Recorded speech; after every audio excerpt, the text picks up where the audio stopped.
Oh, hey, what's good? Welcome Hey. to the Elden Ring stream where we're Yeah. playing Elden Ring. No, I'm kidding. We're playing Dungeons and Yes. Dragons. Yeah. Eric I'm has still logged working off. on my achievement run. How's that going, Brendan? I'm actually almost done with the first Nice. of the playthroughs, and then all I have left is one ending, and then I'm done with the game entirely. Look at you go. Speaking Yes, of, welcome. you know what? You should get good, Brendan, because somebody just finished the game in 9 minutes. So Yeah, I saw that good. actually. 8 minutes and What? like 48 seconds or something. I think is what it is. Fully believe someone glitched their way to the end. Oh, they 100% did. Yeah, 8 minutes and 56 seconds is the current world record Dang. for Elden Ring. It's absolutely good. insane. It's a really That's- impressive run though. That's the thing about those games. You know, they always get this rep for being super hard. They usually are like your first playthrough because you have to play the game straight. So much harder the Once first you game. hit like New Game Plus like 8, yeah, it's super hard, but you're just so broken and your build's so broken. You can literally walk into a boss room and just like drop trow and it dies and you just walk through it. It's very impressive what people do online. Is it impressive or just sad? I don't know. People were breaking the game in actually their first run, so it's difficult to say for I that feel game. like Elden Ring is easy to break the first time though. I mean, we've had There's a like lot 4 games before this to learn how to break it and kind of immediately know Well, this that is you get probably so broken. much crap where it's Yeah. just like, here's a sword that does blood damage and magic damage, and if you just respect yourself, you can kill everything in 2 hits. But we're not here to talk about Elden Ring. We're here to talk about Dungeons and Dragons. Dungeons and Dragons. So yes, hello, welcome to the stream. Yes, We yes, actually yes. kind of started on time today. No, like 15 minutes late. No nerdy, but we do welcome back Nick. After a He's slight here. extended This absence. is We're the very happy original to have you back. crew. As much as we love Matt Allen, this is the Yeah, original this crew. is This our the original D&D crew from back in October of 2019 when I sent a text to everyone of would you guys like to play Dungeons and Dragons on Monday night, and people were like, yeah, that sounds like fun. Monday night online, I don't do anything, meet like every week. This will be great. And we started in Nightstone and Storm King's Thunder all those many moons ago. And Oh Oh man, yeah. yeah, just We so know. everyone is aware, this stream did not start in May. This group has been going Yeah. since 19. We're about to hit our 3-year anniversary of continuous Dungeons and Dragons play that's with right. limited breaks only for like holidays and maybe someone on vacation or something. So put that in your pipe and smoke it because we got a right. group that meets every week. Hell We are yeah. actually that does remind me. We are approaching the 1 year of streaming the campaign. It's We I are. think May Very cool. 20 something is when that Wow. I started. thought up. it was mid-May, but It maybe might have it's been like mid-May. I was looking at Gonna some be analytics May. stuff the other day, and I noticed that was that's coming up. Did you upload, Brendan? Did you upload the first episode the day after?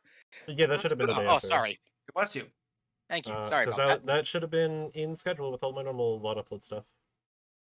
I will double check and So I see can when pull that it was up, too. uploaded. It was uploaded 11 months ago. Yeah, I think I need to. May I might 11th. need to look. So Oh, yeah, May yeah. 10th was our Our first one. first official Dungeons and Dragons stream. So yeah, we are under a month since we've been doing this for a year. So for those who have stuck out with us, which I will remake this announcement again because we're not at a year, but for those that have stuck with us, We're closing. you cool dudes That's slash right. ladies Yeah, slash people in between. that's right. You're cool So, people. Somebody Just like respects that. you. We love everyone. That's right. All right. I said no nerdy tonight, right? Yes. Yep. It's All pretty right. obvious Hopefully he with will- his camera being turned off. True. So I will be controlling Jamie for the most part tonight. Which means I should probably open him up in D&D Beyond because he got potions to use on people. Though I think he's running low. He's like out of potions and he has like 3 healers kits Yeah, left, I think. he's in dire straits with his. He's healing. struggling, though we are all currently full health. Yeah. Anyway, See so how why long don't we that go lasts. ahead? I'll go ahead. I'll get some music going here, and I will give us a quick recap, especially because Nick is here and could best be server the recap. We somewhat caught him up to speed. Perfect. Somewhat. We gave him the All Spark right. Notes version. He's got all the main points.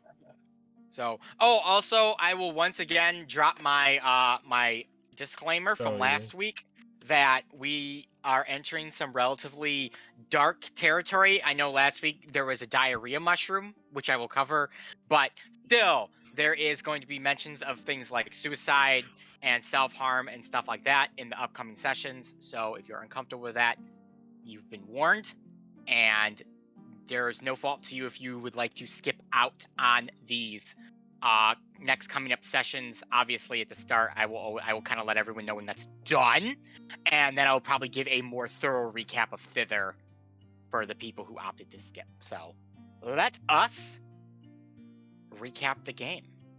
So you guys moved from hither to thither via the air balloon and Clapperclaw, who dropped you down in front of a cave. And the very first thing that you guys were quick to notice is that you are in this dense, almost autumn-like forest. But once you touch down, the trees on their undersides appeared to be dead, rotting, no longer producing leaves. It was just this kind of like barren, nasty wasteland. Oh, and there are bodies hanging in the trees, strung up by their necks. Dr. Watts went to go check one of them and determined that they'd all died of different causes and at different times, but they were just strung up there. You guys also, attached to the cave, found a wanted poster for a Will of the Faewild, wanted specifically by Scabatha Nightshade. You took the wanted poster and made your way into the cave, where you met a blind item creator, I will call him, by the name of Nib, who, upon talking to him, kind of let you know that he wasn't a very good person, and he is living out the remainder of his very short days in kind of this self-isolation and hyper-depression, crafting these items because he can, essentially. You guys asked him a little bit about his massive hoards of treasure that he had in his cave, which he explained were extorted and stolen from people, which is part of the reason he feels regret. He also crafted each of you a magical item, which Stetnel got an item, and I don't remember if I put it in your inventory or not. You got an amulet of proof against detection and location. There you go. So basically, Sentinel, what that'll do is if you wear that amulet, which I will say, because everyone long rested, that if you needed to attune to it, you have attuned to it at this point. I won't make you not, wait another long rest to attune. More or less, people can't scry against you, or if you're invisible, they can't, use magic to detect you, essentially. Yeah, and they can't use locate person to find you. You just won't show up. So you are the ultimate Undetectable. stealth chicken. Somehow That's became what the I've always stealthiest wanted to person in the be. party. Yeah. Take that, rogues. So yep, everyone got a special magical item that is helpful in some way, shape, or form. I remember that, Joel got the bracers of archery, but he traded it with Darian for an elemental gem. Darby, you got the boots of Elvenkind. Yep.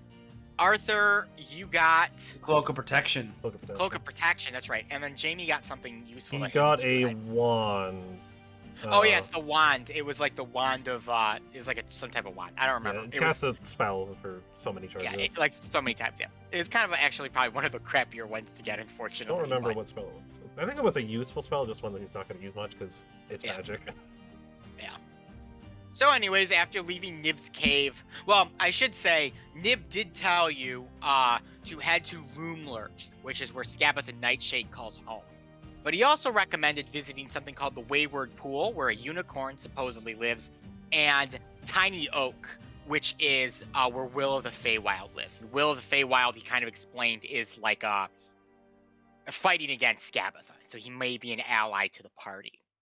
So after leaving Nib's cave, the party began making their way north towards Loomlurch mostly, but if they came across the Wayward Pool or the Tiny Oak, they would visit it.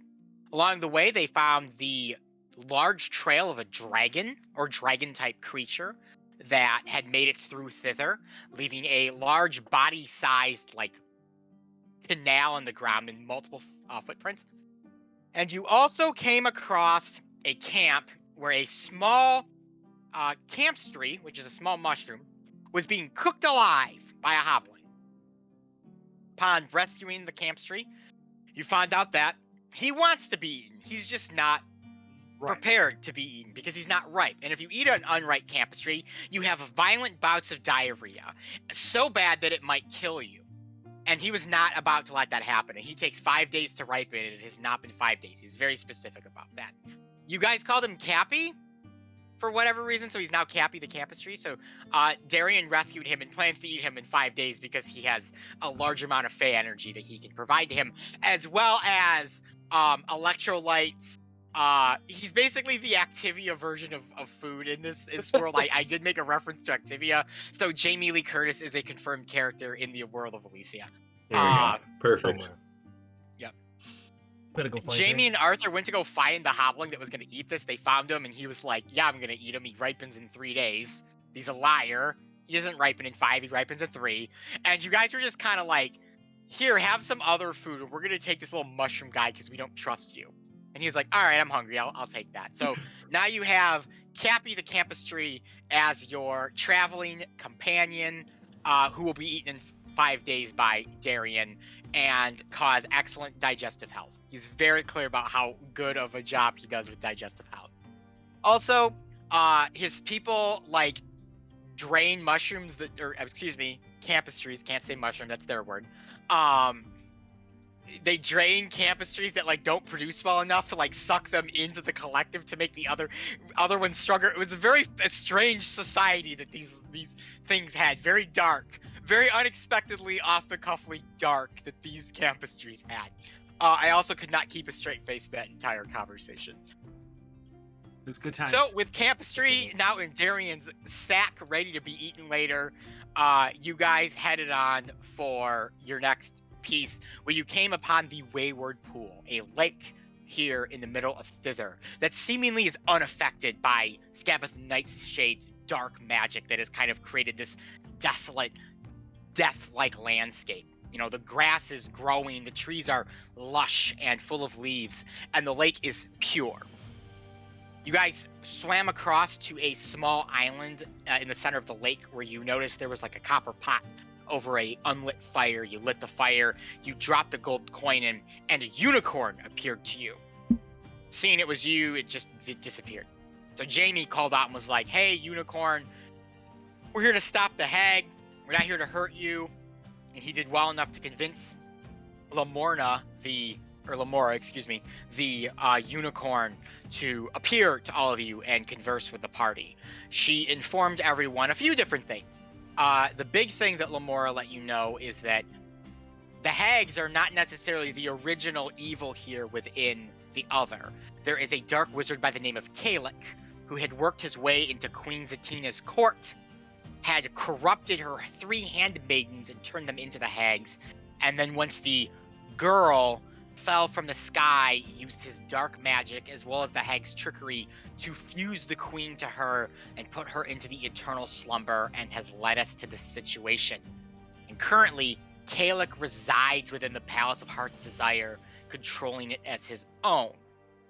Kind of gave the party a good idea of there might be a little more going on here in the other than just 3 hags that went rogue and have taken everything over. Lamorna also let you know that her mate, Elios, was killed by Scabatha by having his horn removed. And the horn was given to Kalik. And currently Elios stands as a wooden rocking horse within the hag's clutches. Unfortunately, there is no way to save Elios, but she essentially asks you to end his suffering. After conversing with the unicorn, she was attacked and instantly vanished. 3 figures appeared on the shore, a large warrior type with a large sword, kind of a smaller man who looked sort of roguish, and a dark sorcerer or wizard of some kind. The party tensed from them attacking the unicorn, conversed with them. Mostly Jamie conversed with them. Kind of a bit of a back and forth, and it eventually came down to the party deciding to fight these 3, which is exactly where we ended last session. So we are going to be kicking off this one with a threshold piece of combat, and I need everyone to give me initiative rolls while I put on some action-y music. All right, let's break off a piece of that combat roll. Oh boy. First roll of the night. Hopefully it doesn't suck.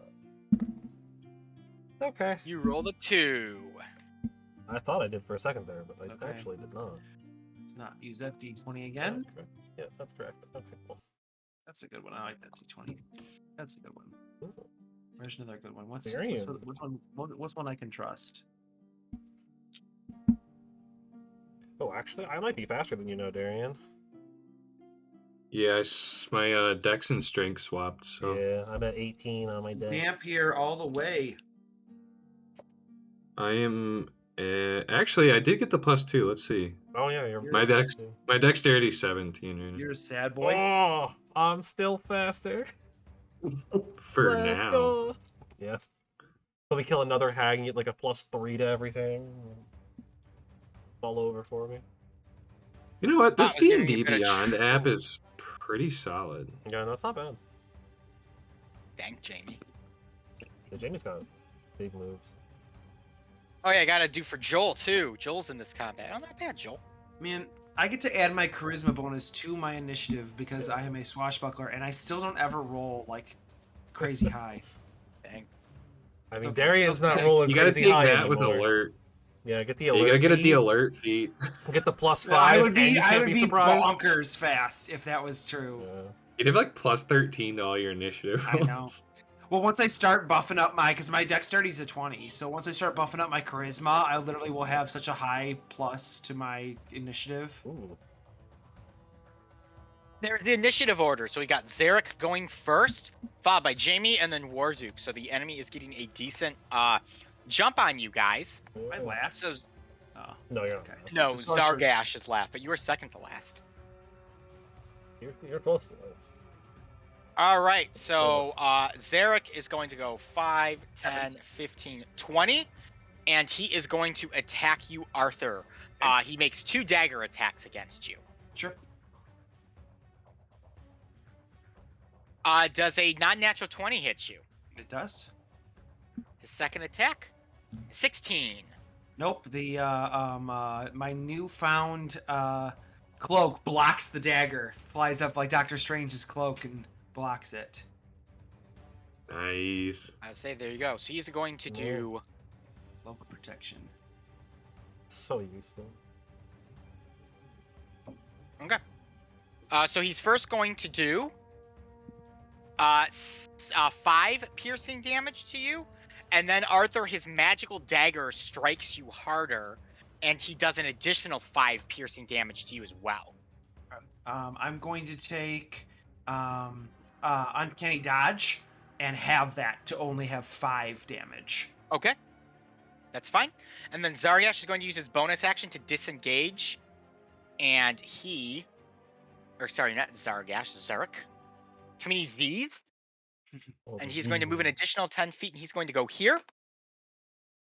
We will go with Dr. Jamie next. So Jamie is going to go. How would Nerdy play this? Yeah, he would not really attack. That's what Yeah. Yeah, he's going to go here and end his turn. Warduke is going to go. And immediately Warduke draws out his sword, a mighty blade that you have not seen before. And he rubs his hand over the front of it, and the blade bursts into flames. Ooh. I want it. Just so you know, Ethan, I used my uncanny dodge as my reaction. So technically, this guy did not have to use Disengage. bonus action disengage. So if he wanted to use his bonus action to do something else, he Ah, can. thank you for that. He will use his bonus action to dash then. Yep. So he will go 10 and then 30 more. So 5, 10, 15, 20, 25. So then Warduke's going to go 5, 10, 15, 20, 25. And he is going to take his flaming sword and he will attack you, Arthur. And I realize our music has stopped. So let me fix that real quick. No worries. What kind of sword is it, Ethan? It appears to be a long sword. It is on fire, which makes it infinitely It is a flaming long sword right now. I want it. Everyone knows He's gonna swords make that are on 3 fire are cooler. Oh, nope, that's the wrong guy. Warduke next. He's going to make 3 attacks with this sword of his on you, Arthur. Yikes. Oh boy. 19. That hits. Arthur might drop. That is going to be 10. Nope. That missed. Miss. 10 again. Miss. Nice, Arthur. Ooh. Dodge it. Whew. Dodge now. 8 Close. damage for the first attack. 8, you said? 8 for slashing. And then he is going to, the blade ignites and hits you for 7 fire damage. Ooh, toasty. Sentinel, you are next. Don't like that. Uh, Alright. So then. It'd be time to get angry. Angie time. Set me. Okay, so then I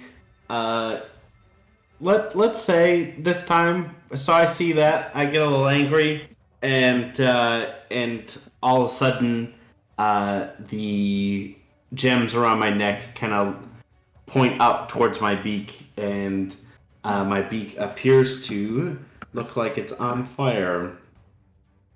Oh, Ooh. And then we are going to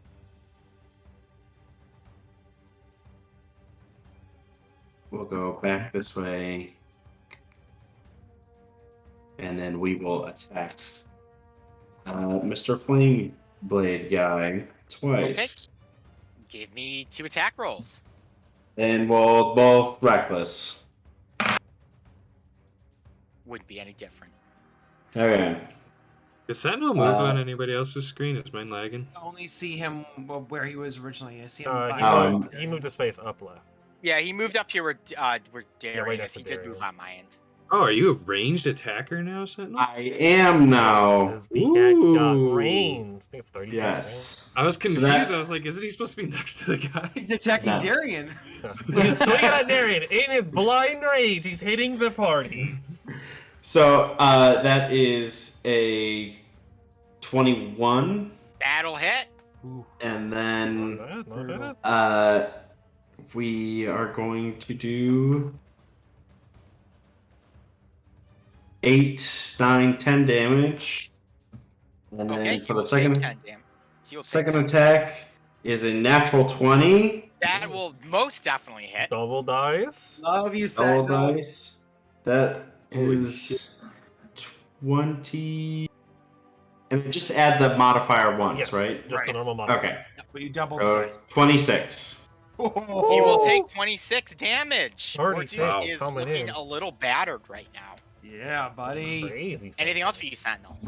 We'll move some more. So what I only 5. moved 5. So Yeah, more. 10, 15, 20, 25, 30, 35, 40 over here. All right. Darian. Actually, I think Darby would be Yes, next, I should and be then next. me, and then Joel. Darby. My turn. I gotta double check the range, but I should be fine. 90 feet. I believe I am more within that. Yes, I am. So Darby will clutch the wonderful gemstone again and huck out a wonderful shadowy card in between both of these goobers. And it Ooh, will that's a good erupt move. into the big shadowy bouncer with his fancy red suit. And I am yet again picking despair form. So It's 30 hit points, and what's the AC? 15? it is 35 HP with level of spell, so 14 AC. Dang, I was off. Yeah. I gotta barely make this remember what it was, token. too. I gotta make this token for you. I'm using it a lot, but it does scale up with my spell level, so it will get beefier. Darby, you can control it now. Alright, so he will be summoned here. Okay. So in despair mode, any creature other than me that starts its turn within 5 feet of the spirit will have its speed reduced by 20 feet until their next turn. Dang. So both of them are losing 20 feet of movement right now while he's here. And that is my action. Darby will not really bother with the bonus action. I will back up, and he will tell the bouncer it's time to throw them out of the venue. And the bouncer, who goes immediately after me on my initiative count, will punch the guy that stabbed Arthur. Alright, Zarek, give me a roll. Cocks the guns, otherwise known as his fists. Ooh, I don't know if that will do good. What is his 2 hit? It's my spell attack modifier. So 15 to hit. That hits. I am a little shocked. Where is my d12? He will take. Woo! Max damage. 12 plus 3 plus spell level, so plus 6 for 18 cold damage. Whew! Zarek takes Smoking some him. damage. Ouch. Anything Big, else for your big meaty shadow? right hook right across the jaw from the boyo, and that will end his turn. Just imagine him tapping him on the shoulder. Yeah, he Turning around, does the boom, just jacks hey. him. Oh, Darian, you are next. smoked him. All right. I love this bouncer. So this guy is heavily armored. This Yes. dude kind of appears to be a rogue. What vibe am I getting from this Wizard. guy? Sorcerer on or the right? wizard? All kind of right. spellcaster. I am actually going to bonus Barbarian action Hunter's concentration. Mark on the spellcaster. And then I will draw the bow and send one right at him. Send it. So, first to hit, we have 12.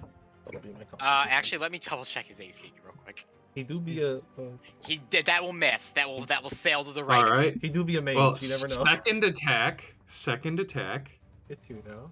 will be. Oh, never mind. That's a 1. Okay, I don't like these virtual die anymore. The skin you Uh, put I on. will Mean, mi- I will Darian miss- is It's both typical of you, attacks. Darian. Yeah. I will miss both of them, and I will look at my bow and then look at my sword and be like, I understand my purpose now. It is to pass the butter, and I don't know. I'll just stay still. All right, Joel will go.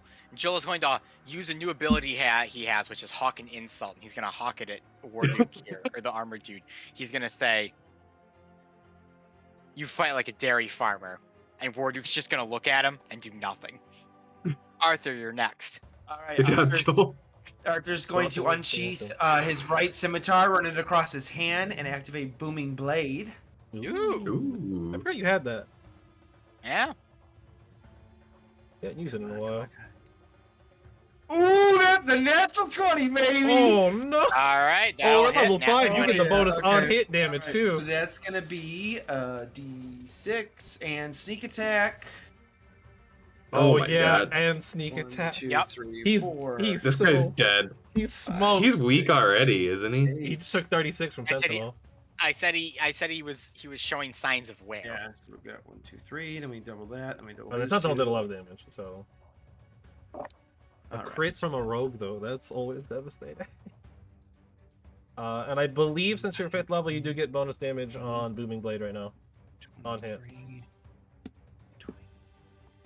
26, 29. I think. I don't remember. Booming Blade's a weird one. 34 plus 5 is 39, and then Blooming Blade. So that's gonna be 39 damage, and then you'll start to see this like reverberating like energy around him as the Booming Blade activates.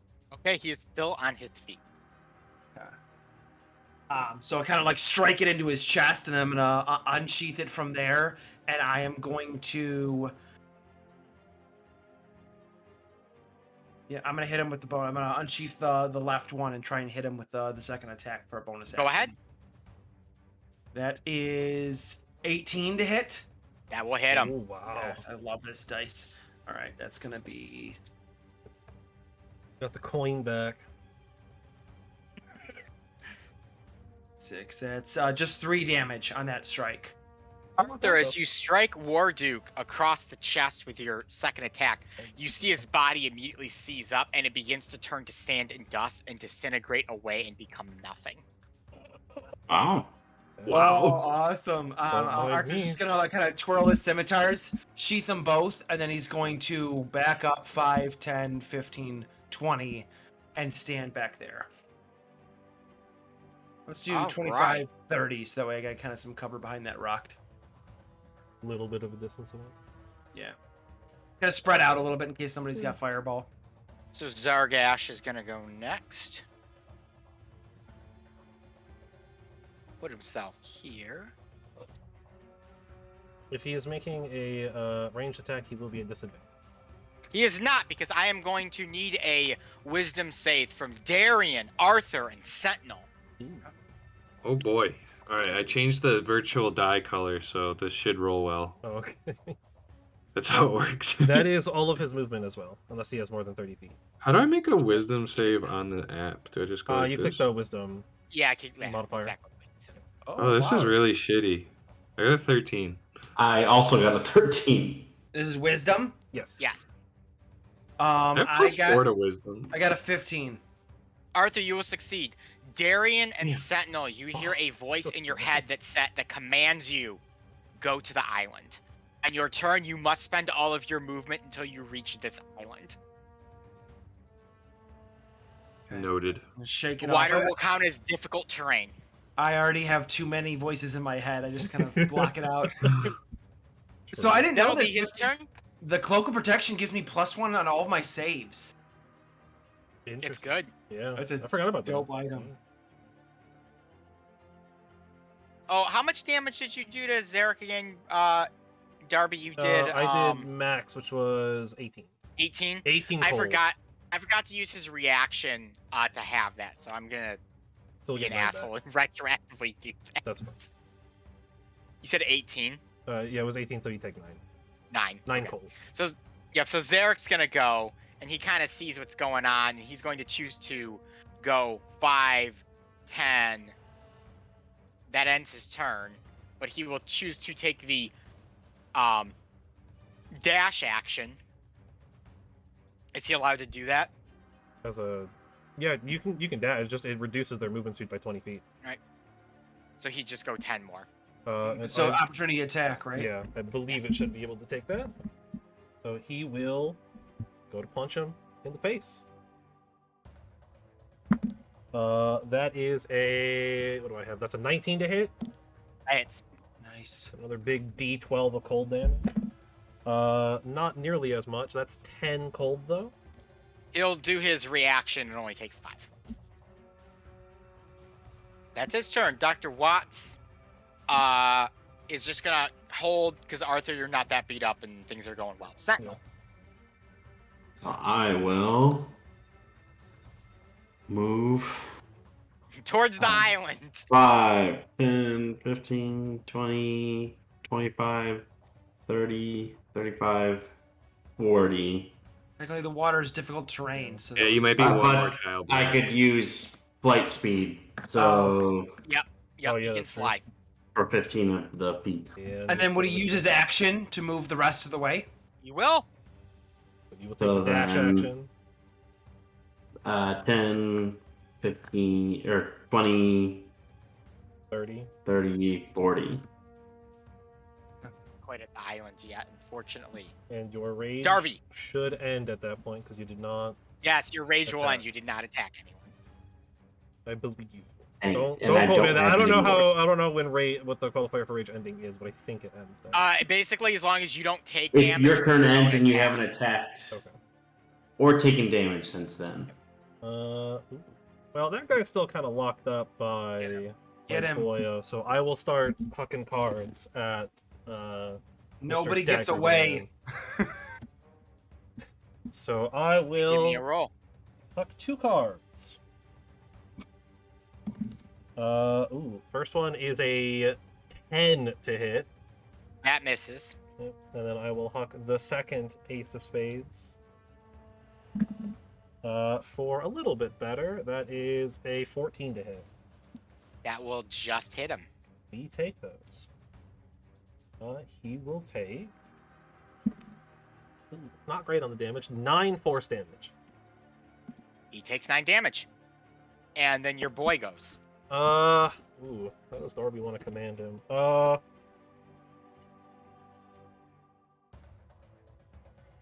Darby will just tell him to hit whatever's in front of him, and the bouncer will go to throw this dude out the venue as well. The one that's right Alright. next to him. Which is... what is my spell attack to hit? I think it's a 14 to hit him? Yes. That hits. We'll get a d12 plus 6 for 16 cold damage. You will take that 16 damage right to the face. Blast Anything else jaw. for your bouncer? And the bouncer will stay where he is. Darian, to the island with ye. All right, I'm gonna The be bouncer should move disgruntled. right here so he gets another opportunity attack. I don't want him to take an opportunity of attack. I am He is going not to be very tanky.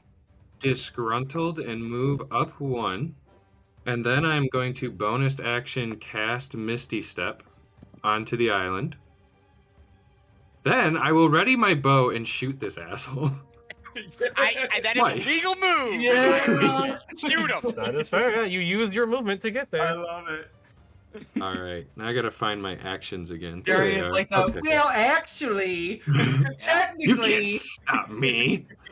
All right. Please, for the love of God, hit. God dang it. 15 to hit. That should hit. Did I hit? Yeah. Oh yeah. Oh, sick. All right, I have to do a couple rolls here. So first we'll do the longbow. Okay, not bad. And then I need to do the dreadful strikes. And then I need to do my hunter's mark, which is a d6. So He is going to things. take Oh man. 17 points of damage. Not bad. You will take 17 points of damage. He's still on his feet. And then I'm gonna shoot him again. By all So, means. as a note, Darian, Oh, uh, it was on the 20 for a split second. I'm so sad. you can add the dice up in the manual roller to custom roll Well- it. You'll have to manually add all your modifiers to it at the end. Yeah, I'm hitting the Yeah. buttons next to the skill and it auto Oh, rolls that's right. it for Yeah, me. you're It's not lost. on. lost Yeah, fast. Yeah, it's easy. yeah, I forgot. Yeah, Got yeah, it. yeah. That's fair. That's fair. I got a 14 to hit with the second shot.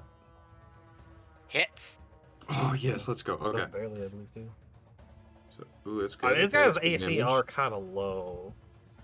And then we got this one, and then Spellcaster. we got this one. No mage armor on that boy. All right, so he's gonna take 13 plus 4, 17 plus 5 That's is 22 points of damage. How would you like to kill him? Yeah. I'm gonna send the first arrow right into his knee, so he falls down a little bit, and the second one's going into the crown of his head when he keels over. Oh, that's His beautiful. knee, he just falls to the ground. He's like, oh! And let's say he looks up and there's just a right in the face, and he just Yes. topples over backwards and dies. That's beautiful. What And is his then- name? Darian. I'm gonna finish my movement, thankfully. So I moved 5 feet, so this is 10, 15, 15. You trudge to the water now. 25, 35. And you can't go any further. And Oh, yeah, you have 30. Yes, you do have more movement because of your guy. can I submerge myself underwater? Yeah. Is it deep enough? I'm gonna do that. Yeah. I'll say you have half cover. Sweet. I'll say you That'll have be half my turn. cover against a spell and 3/4 cover against an arrow. Perfect. Joel is gonna go, and Joel is once again going to hurl an insult at the only living member of the attack, and he's gonna say, "You suck." And Zarek's is gonna look behind him and go, and that's gonna be Joel's turn. Arthur, you're next. You suck. Arthur's gonna go 5, 10, 15, 20, 25, 30. Bonus action dash. 5, 10, 15, 20, 25, 30. He's gonna whip out his pistol and he's going to cast Eldritch Blast through the pistol right to the back of this guy who's fleeing. Go ahead, give me a roll. Alright, Eldritch Blast. Does a non-natural 20 hit? Definitely hits. It's gonna be a D10.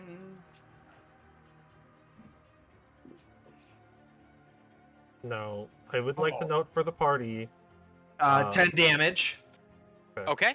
And then I also get a second Eldritch Blast. Yes. Ooh. For the party, the 19 despair to hit. 19 will hit. the despair bouncer does reduce your movement speed as well. It is only Okay. me that is unaffected.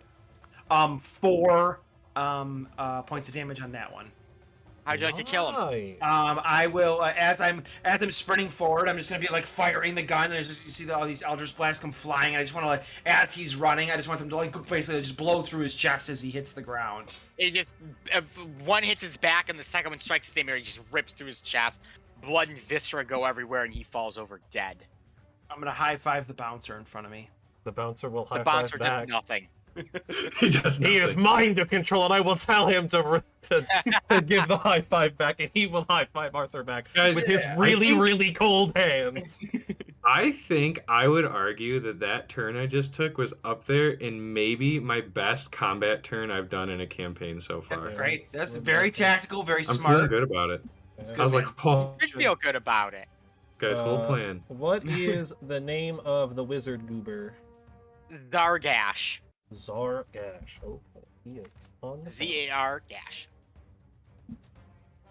I will probably need a spell check. on Just Zargash. gonna say that nat 20 sneak attack was clutch because I was gonna die from that flaming boy. sword guy. Yeah. Oh boy. Wait, how low are you? I'm just saying. Well, he had 3 attacks. He missed Oh, true. twice, and he was Yeah. standing right in front of True. me. So he did 7 plus 5. So that was what 13 damage Yeah, with that's 1 13. attack. So if he would have Yeah. hit, 2 more of those. yeah, that's 39 True. damage. Yep. True. All right.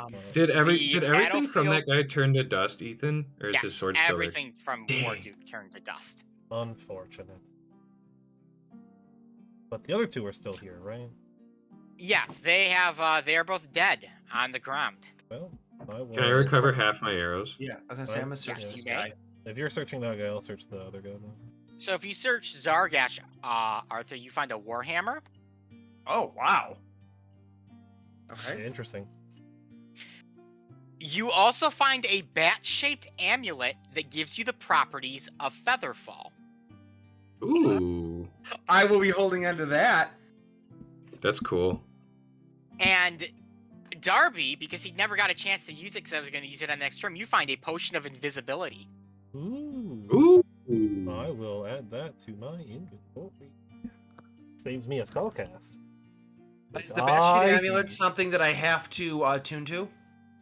I closed it, so I'm going to say no. Oh, You sweet. may just equip it. Is that just continuous? I just always have the ability of Featherfall Yes. then? So if you jump off high places, you will not take damage as you go to the ground. Yeah. That's awesome. All right, the battlefield is cleared. You have looted the bodies. I will. I will I gotta put tell myself my on mute. bouncer good work. Give him a high five. Tell him that he has to high five me back, and then I will dismiss him. He does. Because I do not need him right now. I need to move over a little bit so I can see all of the icons, so I can improve my concentration. There you go. Joel stands pretty proudly and he says, I think my new insult ability has worked splendidly.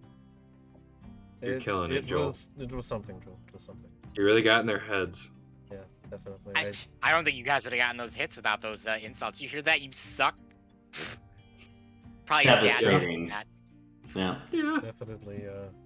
Definitely the reason why they went that. Killed him with words or whatever. Hey, you know what they say? Pen's mightier than the sword.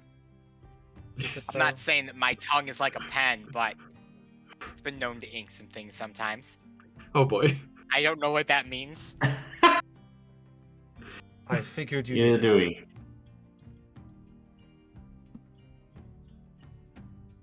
All right, what would you guys like to do?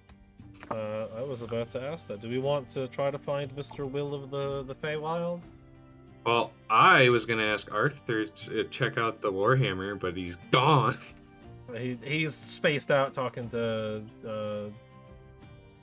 Gamorg, I think is the No. whatever the name Galore. is. Galore. that's Galore. what it is, Galore. Too many It G is a names standard of Warhammer. of It's patrons. not a fancy Warhammer. True, but Warhammer looks fun. I think your greatsword is far better. Yes. Well, the Warhammer Well- is versatile. Yeah. But the versatile. It is versatile. Does 1d8, so if it's versatile, it would do 1d10 then? Yeah. Yeah. Yeah, thinking 2d6 about it. is way better in like the damage scaling game though. Yes. True. True. Especially with double dice crits, you get more bang out of more dice than single dice. Because then you'd get Yeah. because it's the minimum of 2. Versus the minimum Yeah. of 4.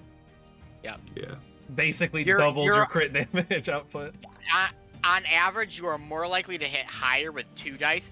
than one. It's easier to hit max damage with 1d12 than it is with 2d6, but you're more likely to do higher damage numbers with the 2 die than you are with 1. Yeah, your average True, dice true. goes up. Yes. So It's a it's fun a matter little, of big hits, big single hits versus consistent damage. yes. But Which, I mean, in my play style, I will take consistent damage any day. the D12 is True. also, or 12 max is also better than 10. so- Sorry about that, guys. Sorry, no we just problem. kicked you out of the party. Yeah, that's fine. Yeah, you've been thrown into the lake and drowned. Yeah, Arthur has drowned. Yeah. Yeah. Yes. Darian has asked if you about the Warhammer, which I said is a standard Warhammer. Okay. Oh, he wants it. No, not anymore. Sounds lame. You was hoping to do I'll, that I'll, before, I'll so- hand it to you. No, it's okay. I already got enough I weapons. mean, we can give it to Joel so he has something better than nothing. Would Joel be able to even hold it? Yeah, Joel can use it. It's not like it's a special item. I guess it's a martial weapon, I believe. So he'd have to be. Actually, no, because it is He a martial can- weapon. Joel cannot use it because he cannot use martial weapons. Well, can he use it? He just Well, doesn't yeah, he get doesn't any get proficiency bonus with it. Oh, yeah, that's a good point. Yeah, Joel, if you want to give it to Joel, all he has is a dagger. He'll take a Warhammer. So yeah, I'll walk it over to Joel and hand it to him. You can have the dagger and You the like- warhammer. He He'll hands still it, do a he's like, D10 if he hits. Yeah. Really? You're gonna give this to me? You actually trust me with this? Less It's trust, more less- we have no one else to use it. Yeah, he's got it. Okay.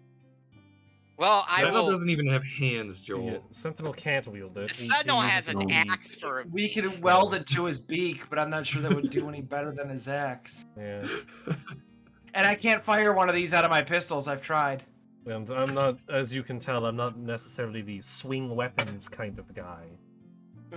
Or the shoot spells kind of guy. And we all know Jamie doesn't fight, so Hey, Jamie does fight as long as they're not humanoid. that's true. Yeah. But He had no problem fighting stabbing this the hag, axe. yeah. That is fair. If they are its, he takes no issue. You've made it very clear to call them it If they're and, if they're and creatures. thing. Joel is admiring his Warhammer intensely. He kind of looks at you guys. He's like, "You guys find any armor? Like, you give that to me too."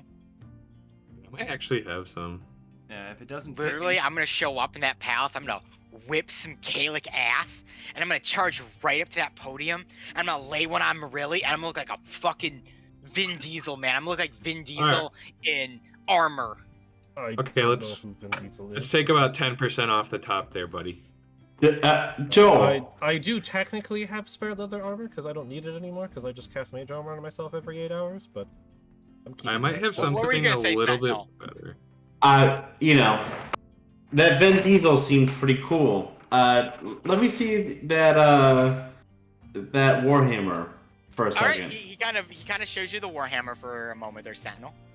Okay, and then in like the hilt or whatever of it, I'm going to use my beak axe to carve Vin Diesel in the Joel now has a hilt of it. Warhammer named Vin Diesel, which I am, of course, updating his character sheet to name his The Warhammer Warhammer as Vin Diesel. Oh boy, so now he Because has Sentinel doesn't know who Vin Diesel is. Can it be written as like one word? Vin Diesel. Vin Diesel. Vin Vin Diesel, Diesel. there, one word, Vin Diesel. I'm Joel doesn't even gonna- care. He's just like, you know what they say about named weapons? No, I Badass. So now first we have Um, Rabbit Spin, then we have this Vin Diesel. What is Joel's armor class right now? And Yeah, this is flat. All right, cool. I'll give him this old studded leather armor that I have. That'll bump him up to 12. all right, Joel will equip the studded leather armor, and he will look That's better than what I have. Why did- semi-presentable as a person. Why did we wait Studley. until literally just now to outfit You Joel? know, He we really never, hasn't been in many battles with us, so yeah, or at least hasn't been like an Fair. active member. Like, he's usually just like off on the side, just kind of watching. It's a Just little in big on him. case. You guys have to like really tighten it on his frail man-child body, but eventually you get it to work, and he's like, "Look at me! I got a Warhammer named Vin Diesel. I got studded leather armor on right now. I'm ready to take on fucking like a dragon right now. Who wants to Okay. fight a dragon with me?" Don't get too nobody Me. wants to fight a dragon. We will None of all us. die. Sentinel, we will all die if we fight a dragon right now. There's with only- Joel on my back and with fire in our hearts, You will die. can't lose. Sentinel, You will there's die only- exactly just like that. There's one person that any of us have ever known to fight a dragon and come back alive. And I don't even know if I believe it, because that is Meepo. Didn't Meepo say he strangled the dragon? He didn't fight it. No, he Said killed another one. dragon after Yeah. strangling one of them, didn't he? Didn't he kill Well, the I thought he ice said dragon? he strangled one of them to a mountain. That But killed it. Is Yes. it that? Oh It, god. I don't it know. died on impact. Meepo's very clear about not harming a dragon. So what does strangling it into a mountain mean? That's for the party and the audience to infer.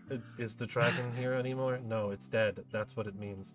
So, do we want to go meet Will of the Faewild or whatever his name is? He I seems think acquiring allies is a great idea. he seems to be on our team at the very least. Might make a little bit of talking to. He may also be a way for us to get past not Bel Verona. Excuse me, she's dead. Yes, she is. Lady On Jamie's belt. Night Watch or whatever her name is, Yeah, Nightshade. Scabatha Nightshade or Thank you. Granny Scabatha Nightshade. and Granny We might have Nightshade's some- defenses, because we could appear to be bringing him to her, and then not be. You know, I would think that's a great plan, but I think the fact that Jamie has her sister's head on his belt might. She doesn't person like do her that. sister. That's true. But They if we all hate killed- each other. If we killed one of them, who says we're going to kill? We're not going to kill them. Well, my thing is that she may see us killing her sister as doing her a favor, and we're just doing her another favor by bringing her will. That's I'm fine. just talking about getting in and past yeah, whatever I she know, wants I us to get know. past, and then cutting her head off like the rest of them. I'm just saying, it's an That's option. fair. That's fair. It's always good to have options. More options is better than no option. All right, you guys would like to head to the Little Oak to Will of the Feywild. Yes, We'll sir. talk to that boy. All right. So you guys make your way away from the Wayward Pool. That sentence had a lot of ways in it.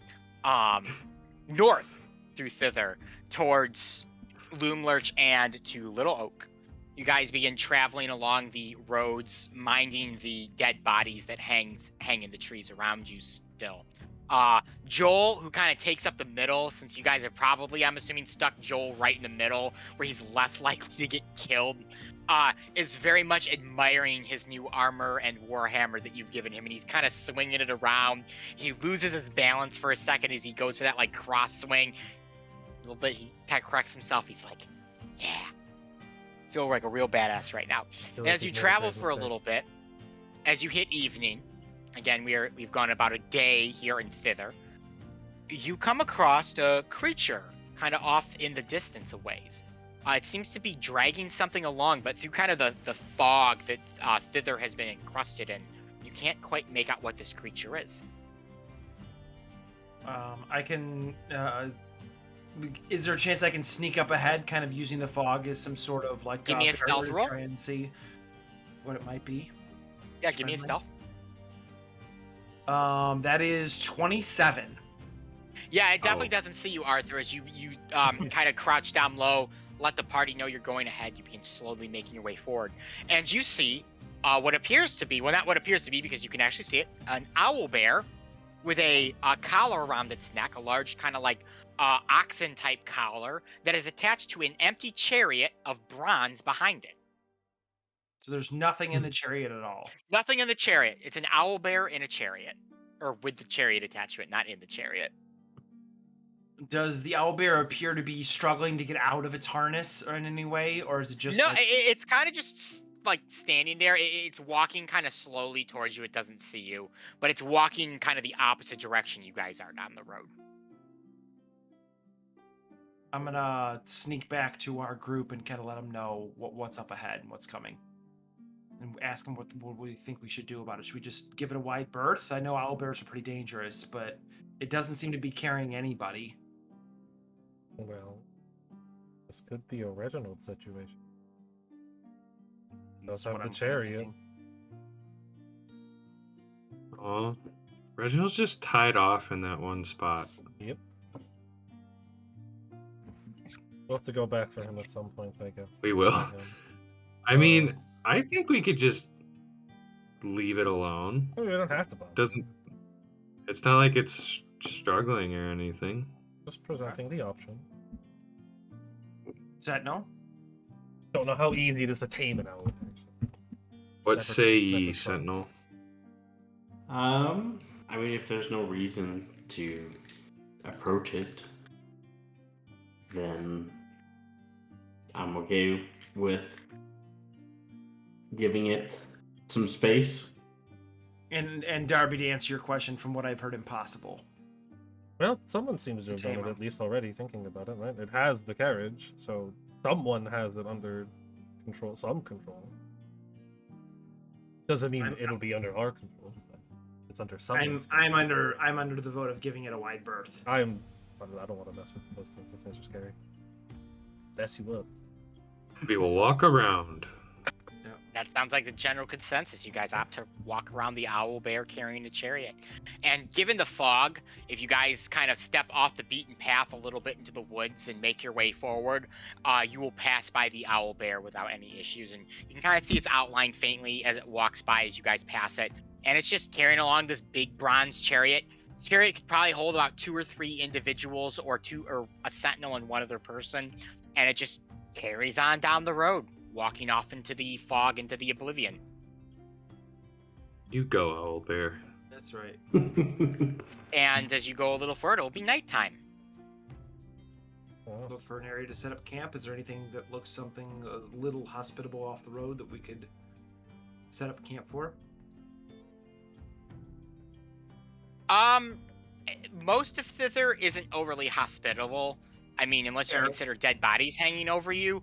I will say you can probably find a small clearing if you step off the path in the forest.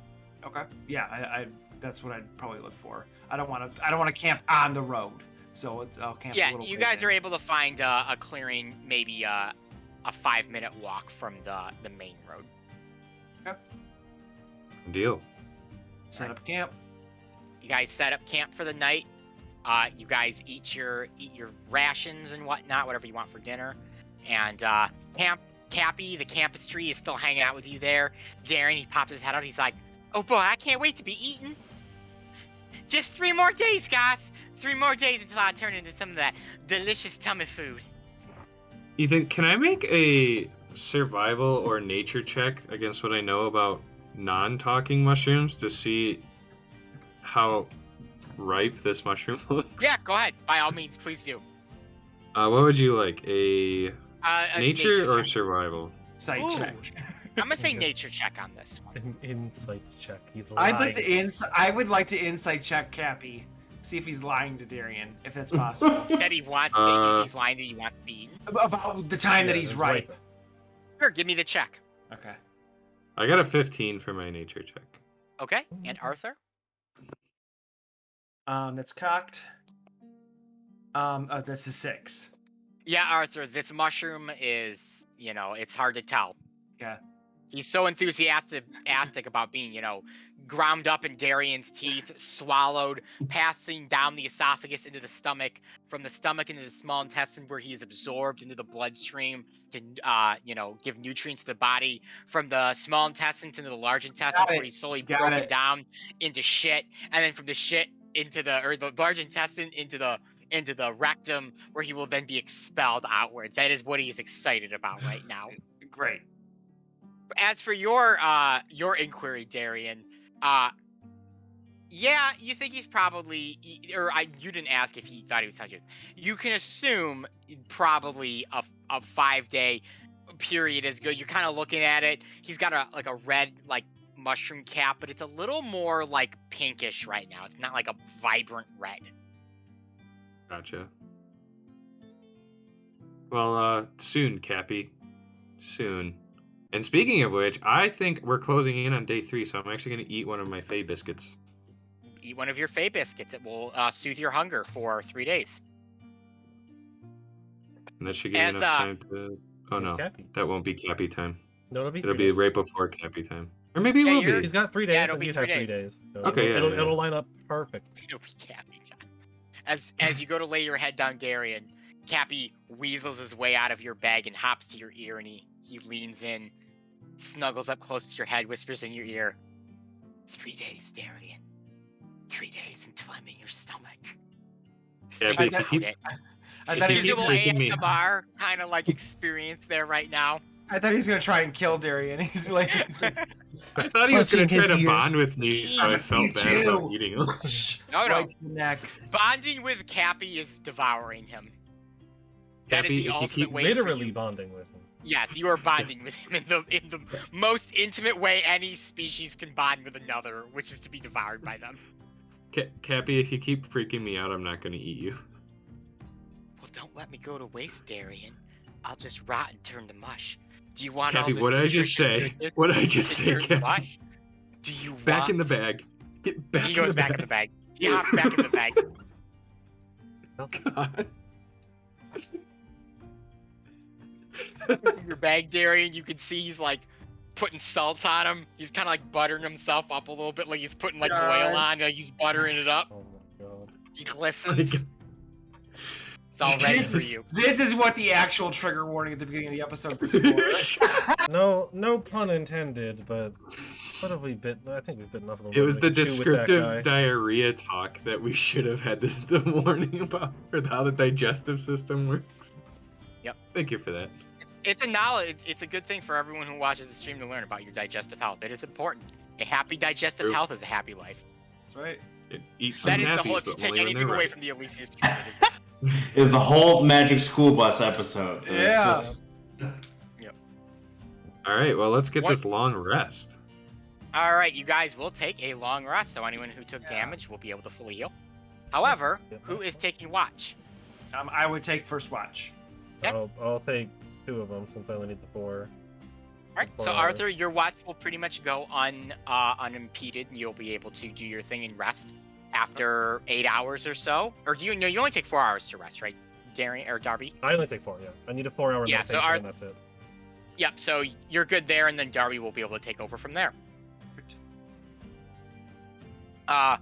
After about, I'd say 4 hours for you, Darby, of you waiting there, Joel stirs and kind of pops up for a second. He looks around. He's like, "Oh God, it's man. Have you having trouble sleeping, Darby?" No, I don't technically sleep. I kind of just go into a meditation. That's how elves work. How's that work? You can just kind of clear your mind and don't think about anything. It's actually not as easy as it sounds sometimes. You've engaged him. Joel gets up and walks over to you. Of course. All right. Well, what do you want, Yeah. Joel? Nothing. I can't sleep. I haven't been able to sleep since we got to this weird fucking place. Yeah. No, you haven't been able to. That's great. I'm very happy that you haven't been able to, or that, or whatever I'm supposed to feel. Ow. What? Don't have to be an idiot and tell me you don't want to talk to me. Jeez. Everybody just hates on Joel so much. I like Joel. Look, Joel, I don't hate you, but you are kind of, a hamper to my style and how I operate. Well, I don't want to be a hamper to your style. Look, you guys gave me the Warhammer, Vin Diesel. You put me in this armor. I think I'm going to be pretty useful now. Plus, you need me to seal the deal on this shit so that we can get out of this place. Not necessarily, but sure. Keep telling yourself that. What do you mean, not necessarily? We don't know that you specifically are needed to free the queen. What happened to the whole unicorn horn and true love's kiss? Thank you. So it's true love's kiss then. Yeah. Like, who else would it be here? Sentinel? I don't know. Sentinel's a pretty lovely guy. Sentinel's actually a really nice guy. If it was anyone in this party besides me, I would actually totally be okay with that. Yeah, most likely be Sentinel. He is the himbo of the party, and I love him for it. Don't know what that word means, but good for you.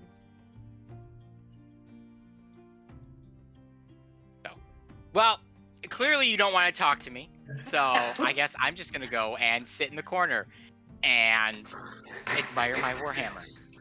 Good talk, Darby. Hope you win $1 bajillion gambling someday. It's bound to happen eventually. He immediately turns and points to you, like he was walking away, and then he stops. Yep. of course. You know, yeah. I'll be 100% honest real quick here. Uh-huh. You, Jamie, I don't get what the fuck your guy's problem is with me. You see, I cannot speak for Jamie. I don't know Jamie well enough to speak for him and how he feels. But we're from Igorith. You don't really get along with people in Igorith. Everyone hates everyone. That's just how it is. Then why are you here? Because I have debts that I need to pay. Ah, it's all about money and stuff like that, huh? Yes. I guess I get it. Pazos was kind of all about money, you know, at first, but like a dream. You don't have any dreams, Darby. You don't have anything you think about. Oh, I do, but if what Jamie said is true, I need to rethink them. The whole thing about like the not goddess being real and shit. Well, not that specifically, but you don't really need to know the information. I'll bite on that. Come on, tell me. No. As two bygones that don't necessarily like each other, tell me. Darian over. Spill the beans! Develop character.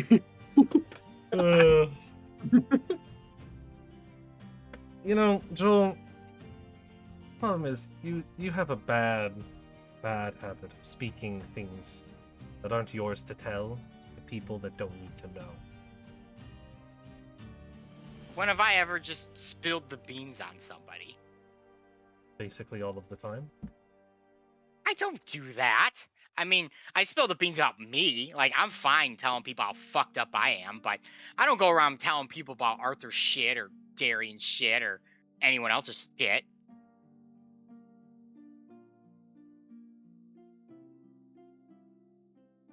You know what? Fine. I'm not telling you all of it, though. You only That's get a fine. little You don't bit. have to. So, if what Jamie said is correct, there is this other godly being, Archon, I believe is the term he used, that exists Archon. in Elyssia. Multiple. Yes, but there's one in Elyssia specifically.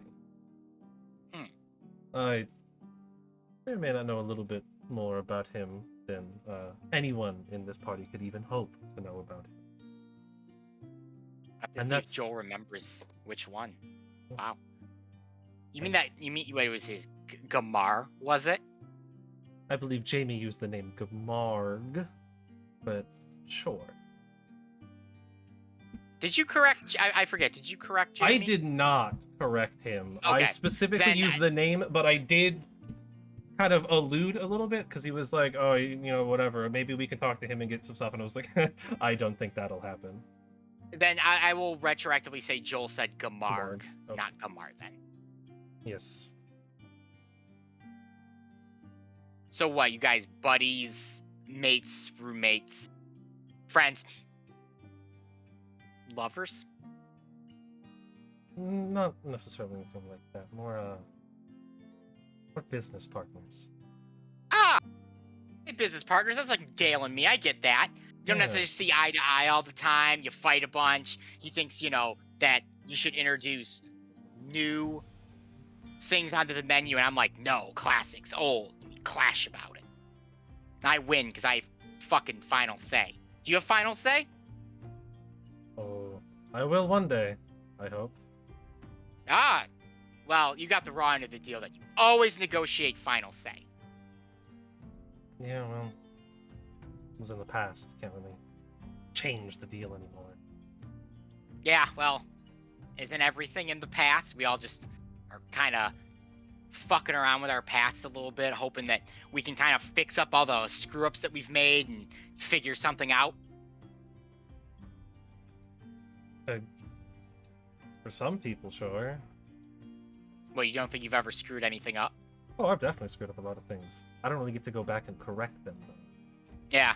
You know, when you mess up your cheating in a gambling hall, it usually gets you kicked out, and they don't want you back. Well, so all you care about is the fact that you know, blew up some sleight of hand in a card game. That there's not like anyone or anything you actually care about. That like maybe you fucked up so bad that you want to go back and fix it. Counter question, Joel. Yeah. Do you think Dale wants to take over the business? Like Pazos, like he wants to run Pazos. Yeah, he wants to usurp you. You know, take your No. place. No, I don't think so.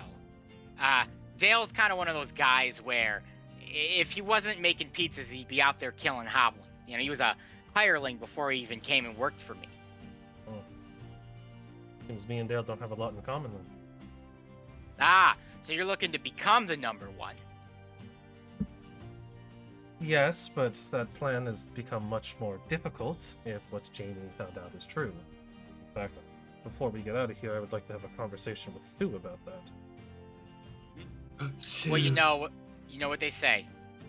Every great video game ends with you killing God. Don't know what those are, but sure. Think of it like a card game, Darby.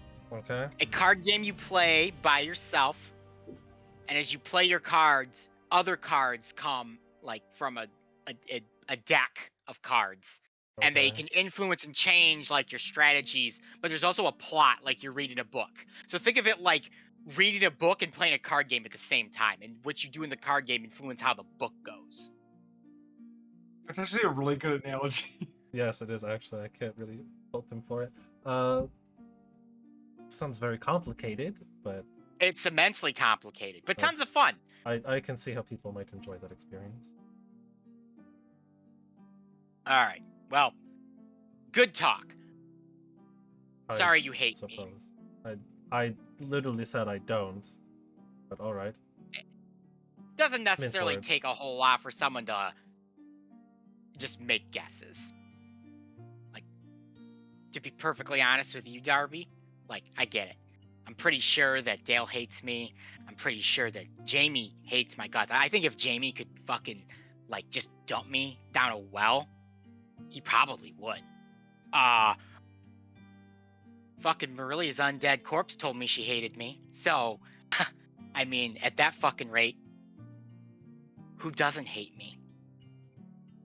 Everyone fucking hates me. So, know- like, here I am, trying to make people not hate me, You know, Joel, trying to make a fucking difference. two things. One, I don't think Sentinel can truly hate anything. I will agree with he's that. too kind. And two, there's one thing I've learned in my years on this forsaken planet, that the only person you can truly trust is yourself. And if you live your life completely involved with what everyone else thinks, you're not going to have a good time. Well, here's another question then for you, Darby, if maybe you can understand it.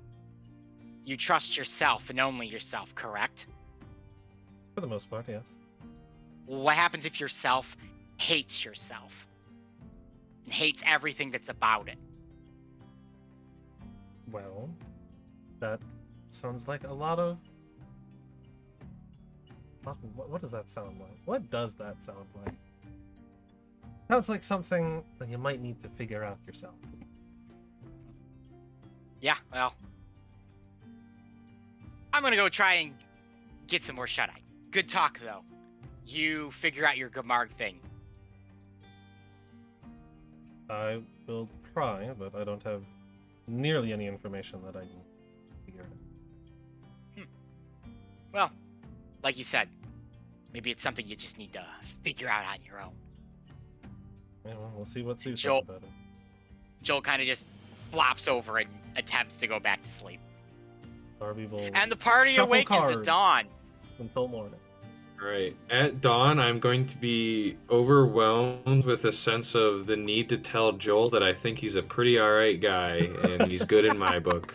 I had a weird dream where Joel was talking about how he hates himself and is a horrible human. It's weird. Do you actually do that, Darian? Do you tell him you like him?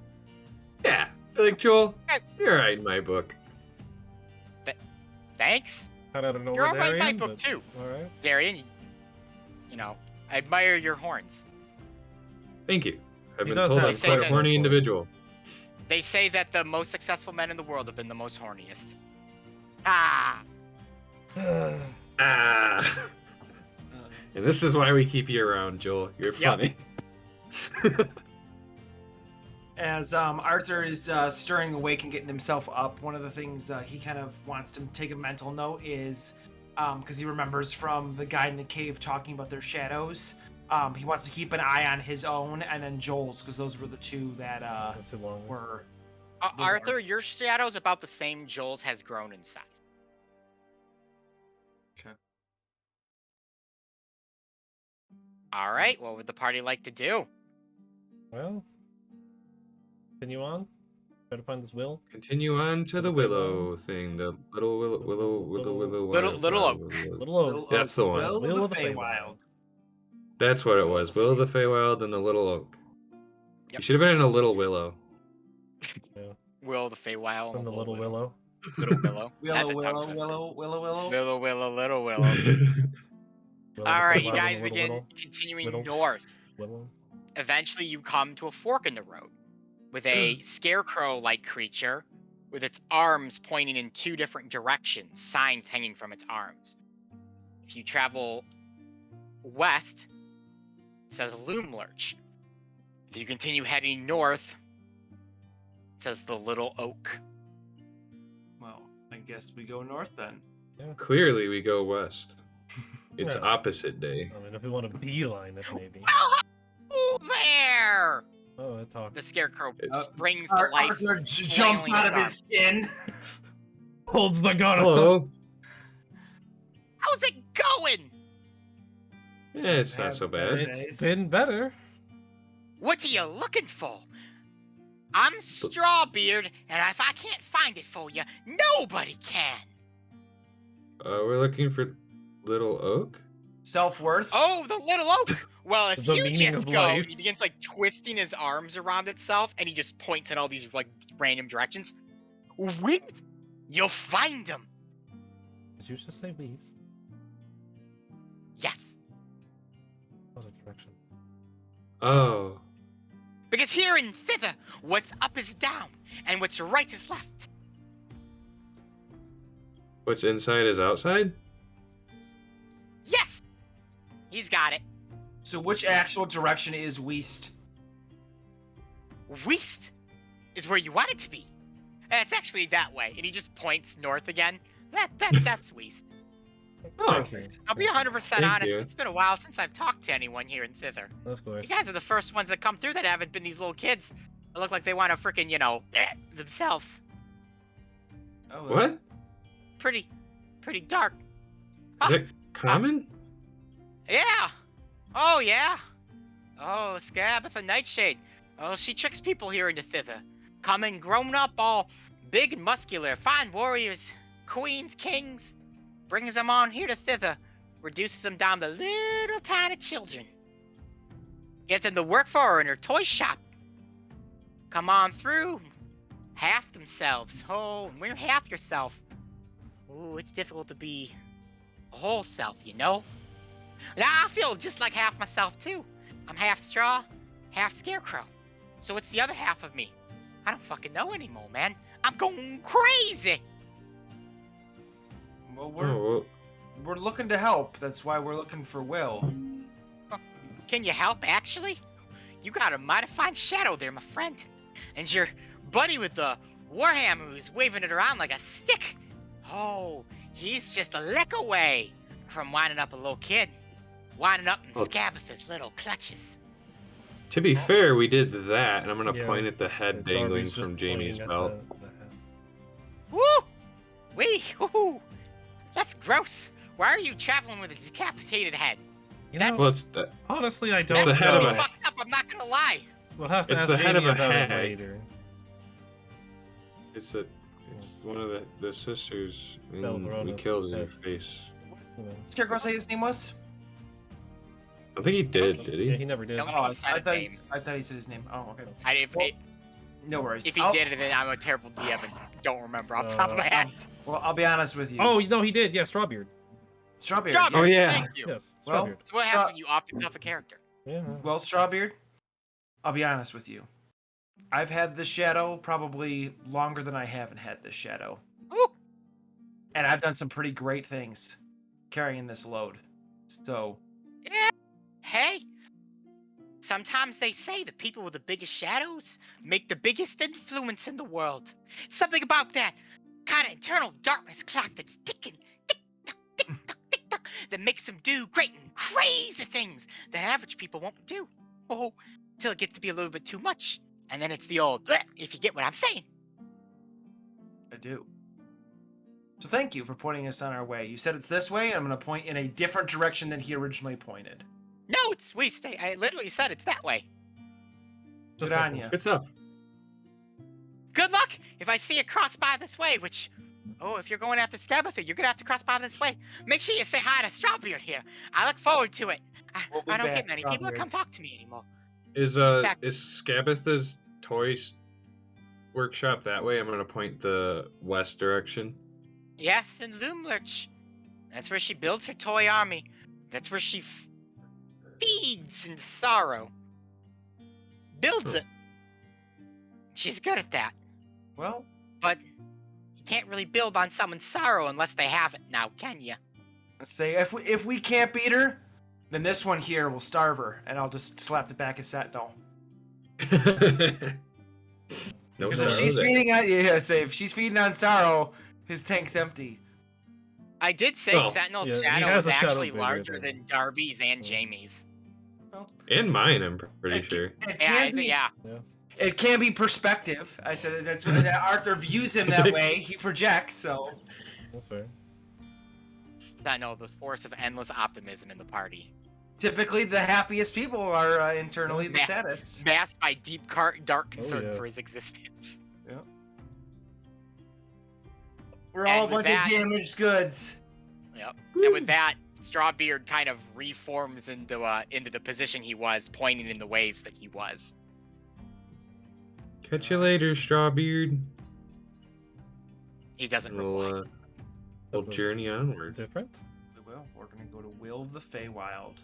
So, All right, you guys head Find this north lad. until you arrive at Little Oak. Up ahead, a small group of children frolic around a dead oak tree. Their gleeful loups carry through the forest. Painted swings dangle from the tree's branches. Nestled amongst its rotting twigs is a ramshackle treehouse. Little Oak is nothing but a rotting husk of a tree. There are children gleefully skipping around the tree. Yep.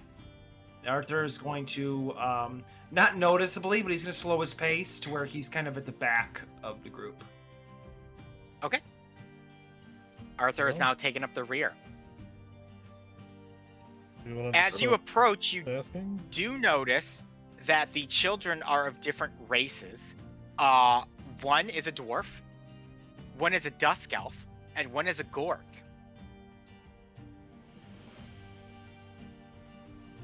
None like of to which see is some Will. diversity. Will is a human. Correct. Yes. We have the poster.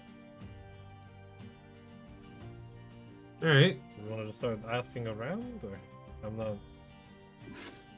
I mean, does it look like there's anybody in the Little Oak, or is it like totally rotted out and The uninhabitable? oak is rotted out. There's a tree house up in the oak, though. Oh, okay. Does that look like there's somebody inside or something? It looks like people have lived in there, but there's no lights on. Okay. I guess we could ask the kids, who are Gary, would probably you like actually to? fully grown adults that have been shrunk down into children. Yes. Yeah, I'll walk up to the kids. All right, Darian, as you approach, the dwarf child notices you, and he kind of turns his head. He stops. As you are closer now, you can see that the dwarf is a male, and the dusk elf and gorg are both little girls. And they kind of stop and they kind of stare at you. You're a good several heads taller, especially the dwarf, who's shorter than the other two, with the gorg probably being slightly taller. They all kind of gaze at you with a bit of concern and fear, but the dwarf kind of takes this I'm a macho, I'm gonna protect these ladies. You know, I'm 6, but I'm gonna fucking be a man right now, kind of mode. Hell yeah. This comes up to you. I'm gonna actually kneel down to their level. Maybe not the dwarves level, but I'm gonna kneel down to their level. And go, hey guys, how's it going? What do you want? Well, we're looking for our friend Will, but it's been a while since we've seen anybody Oh, you ain't frolicking friends with Will. around. We've been friends with Will for a long time. You ain't friends with Will. So you know Who Will. sent you? Well, Who's asking? we did. We sent ourselves, really. That doesn't make sense. He kind of looks at the girls, and he's like, "Does that make sense to you guys?" And the Dusk Elf, she kind of like cocks her head. She's like, "No, not really." And then the Gorg is like, You'll understand when you're older and you're on your own mission of righteousness to defeat hags "All you and free the grown-ups say world we'll of understand when corruption. you're older, and we get older and we don't understand. You guys do stupid stuff." That's totally valid.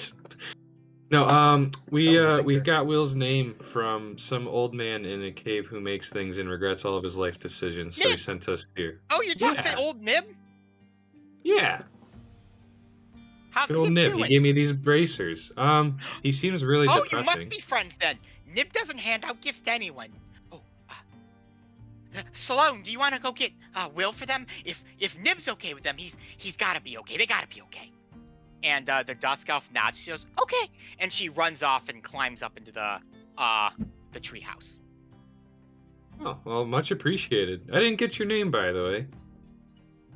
Hi, and the great and mighty Bobby. Oh, and this is Zenor. She doesn't talk much. And the Dusk Elf who went into the tree is Sloan. Sloan, Bubby, and Zenor.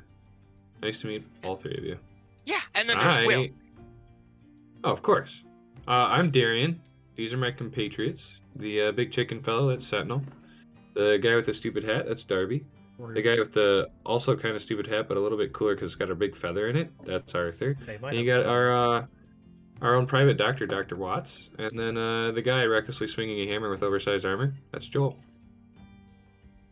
Nice to meet all of you. As you're talking, the Gorg Zenor kind of walks over to you, Sentinel, and just buries her face into your chest. This pet. Sentinel lovingly pats the child. She feels warm and safe in your chickeny bosom. Arthur's just gonna keep watching, like, around the area, kind of scanning to see if there are other children about.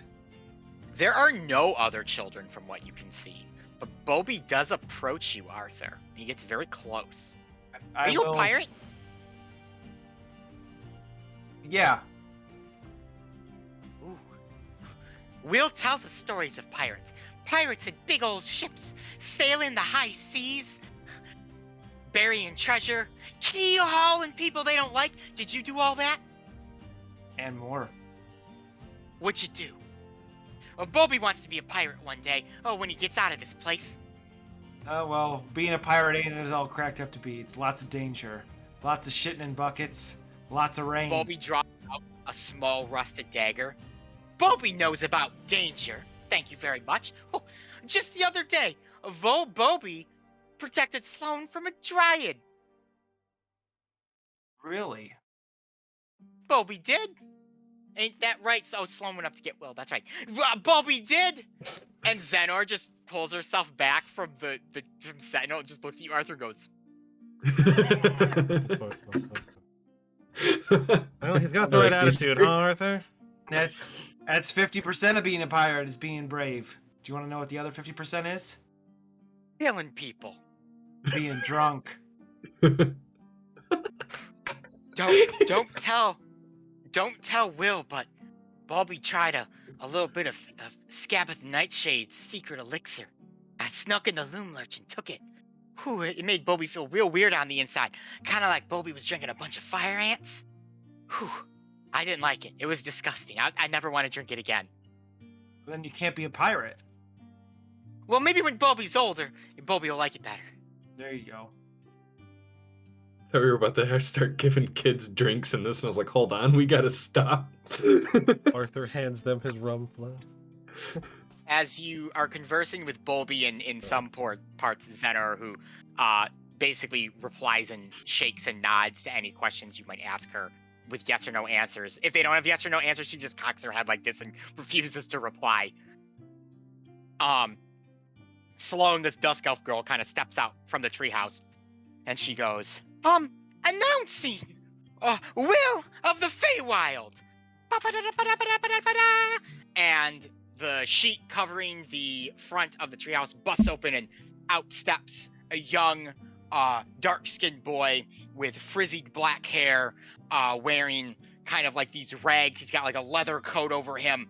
In his coat, he's got all these like smaller weapons, which seem to be like daggers, broken bottles, forks, butter knives, just anything he could get his hand on, like tucked into this jacket. Like he's just gonna pull these weapons out and do battle with you. He wears a pair of pants that look like they've been ripped off at the ankles, so they form these like jagged shorts with holes in them. And he wears 2 mismatched shoes, and he sticks one leg, his right leg, up on like the edge of the tree house, so it's raised up a little bit.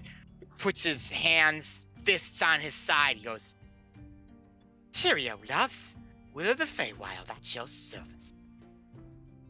Jamie probably thinks he's the most fashionable person in the entire history of the universe. Jamie's like, this kid knows what's up. Oh boy. Nice to meet you, Will of the Faewilds. He kind of just bows to you, and then he jumps down, grabs onto the side of the rope ladder that leads up to the treehouse, and as he's sliding down, he's actually loosening his grip and re-gripping where the tongs are, so he can actually slide down and drop to the ground. And all the children applaud him as he does this. You're Will? Oh. It's about 4 feet tall, roughly. Okay. Not counting his hair. He said he's human? He's human. Kind of a tall child. Interesting. Your reputation precedes you, Will, and I'm going to unfold the wanted poster and hand it off to him. He takes it from you, takes a look. Well now, look at this here, Sloan. They got another wanted poster out for me. He passes it to her. That's the 6th we've seen this week from old Granny Nightshade. Can't take old down Will of the Faewild, she can't, not one bit. Why are you so Now wanted by Granny Nightshade? Yeah. Because Will of the Faewild causes Granny Nightshade some problems. How? What kind of problems? A little nip, little nub here, a little pokety. You know, whatever gets old Granny Nightshade a little pokety. Will of the Faewild there to do the pokety. So you like pranking her? That's the rub. A little whoopee cushion in her seat. Thumbtacks in her pies. Will of the Faewild do it all. Well, Will, we're in the business of doing A a little more. The little than bit ultimate more prank. than pranks. Yeah. We want to pull the Sounds like ultimate prank. Yeah. Sounds like you guys want to kill Scabbard the Nightshade. Oh, Oh, well, well. we'll Yeah. catch on. You said it, I didn't. Now, loves, in these parts here, our ultimate goal is killing Scabbard the Nightshade. It's an immensely difficult thing, though. One thing you're picking up with Will is his voice is constantly like changing as he speaks. Oh, I've probably tried it 10, 15 times. Poisoning her pies. Slitting a dagger underneath the sheets. Can't ever quite get it, though. She's just a little too powerful. Ain't that right, Bobby? Yeah, we've tried many times. We can't kill her. Well, we were hoping So, a my collaborative effort. What makes you think you'll be any better? Well, we've got one under our belt, and I'm going to point over to the head, the slawing head of Elverona. Elverona. That Belnerona? Yep. Was. The head? I don't. Well, chip cheerio. I thought I could have the doll over some tea and crumpets sometimes. Heard it was a favorite. Glad to see that she's dead and gone. She was quite a slippery one, but we took care of that one. We're looking here to do the same. You could say she got Ooh, ahead you've of never been herself. slippery before, my precious. Scabbard the Nightshade is the most slippery of them all. So, what do you propose we do? Sit on our hands, play innocent pranks? Of course not! Of course not! No, we have to take the fight to Scabbard the Nightshade. We have an army here. Bobby is pretended to fight creatures, dryads, here and thither. Sloane is an expert at running away, and Zeno is a Gorg who doesn't talk, which is like the scariest thing on the planet. And you might find friends, soldiers of thither. Well, you're just a little bit of warriors, aren't you? I have a counter proposal. Well, shoot there, good sir. So the kids stay safe and out of the fight, and we leverage your knowledge with our combat expertise to get Skabatha into the most opportune location to fight her and navigate many of her traps that I assume exist around her place of residence. Now, my good friend, I have a very important question for you. What constitutes a child in this land? What do you think constitutes a child? Me? Bobby here? Sloane or Zena, are we children to you? Well, it's not so much that I'm against, because I know that people are turning to children in this land who are probably way older than I am. But if your only combat experience is fighting pretend creatures and not actual creatures, it just doesn't seem like a safe idea to be involved in fighting one of the most powerful creatures in all the Fae. Yeah. Let's talk about something else real quick, my friend. You talk to us like we're a bunch of dumb, unable to operate kids, and that just isn't the case. No, we're far more esteemed than that. Bobby here at one point was a fine dwarven warrior who had slain 1,000 Gorgs. No offense to Zeno, past lives and whatnot. Stripped down to his most basic of forms. Because let me ask you a question. You adults are very good at putting down as children. But what are you all, except a bunch of oversized children making decisions that you can't possibly make and hurting those that are weaker than you? Sometimes willingly, sometimes not at all. Put that one on for size! I didn't intend to talk down to you. If that's how it came off, I apologize. Thought I was being cordial. I kind of assumed you were older than your appearance. But also, when the impression is that I fought a dryad, and then it gets denied, and then you say that his only combat experience was fighting pretend dryads, then that doesn't instill much confidence in this collaborative effort I'm trying to put forth here. Enough, Governor. But you never answered my question. You're an adult. I am a child. Aren't you just a bigger version of me? Yeah, everybody's just an overgrown child. Nobody knows better. The only thing that's different is I'm closer to dying of natural causes than somebody who's younger than me. Well, when Bobby wanted his way on in here, I believe he was about 250 years old. You beat that? Nope, I cannot. Now Bobby's about 10 years off his mummy's tit. So, stay here much longer, you'll be the same exact way, my friend. And that's what we intend to prevent. Yes. Well, beautiful thing there, Governor. We've got just the plan we've been concocting up in our treehouse there. Are you excited to hear it? Are you willing to participate in the will of the Faewild's mystical, magical plan? Well, I'd like to see what it is before I volunteer to say that I'm willing to participate, because I happen to have a plan as well. But I'll hear what you got to say. You don't seem too off your rocker, at least different than who we worked with in the past. Perfect. Now, let's talk about All things something. considered. Yeah. What? The Scab of the Nightshade want more than anything. Sorrow? Chicken! Oh. What? Chicken, answer! Oh.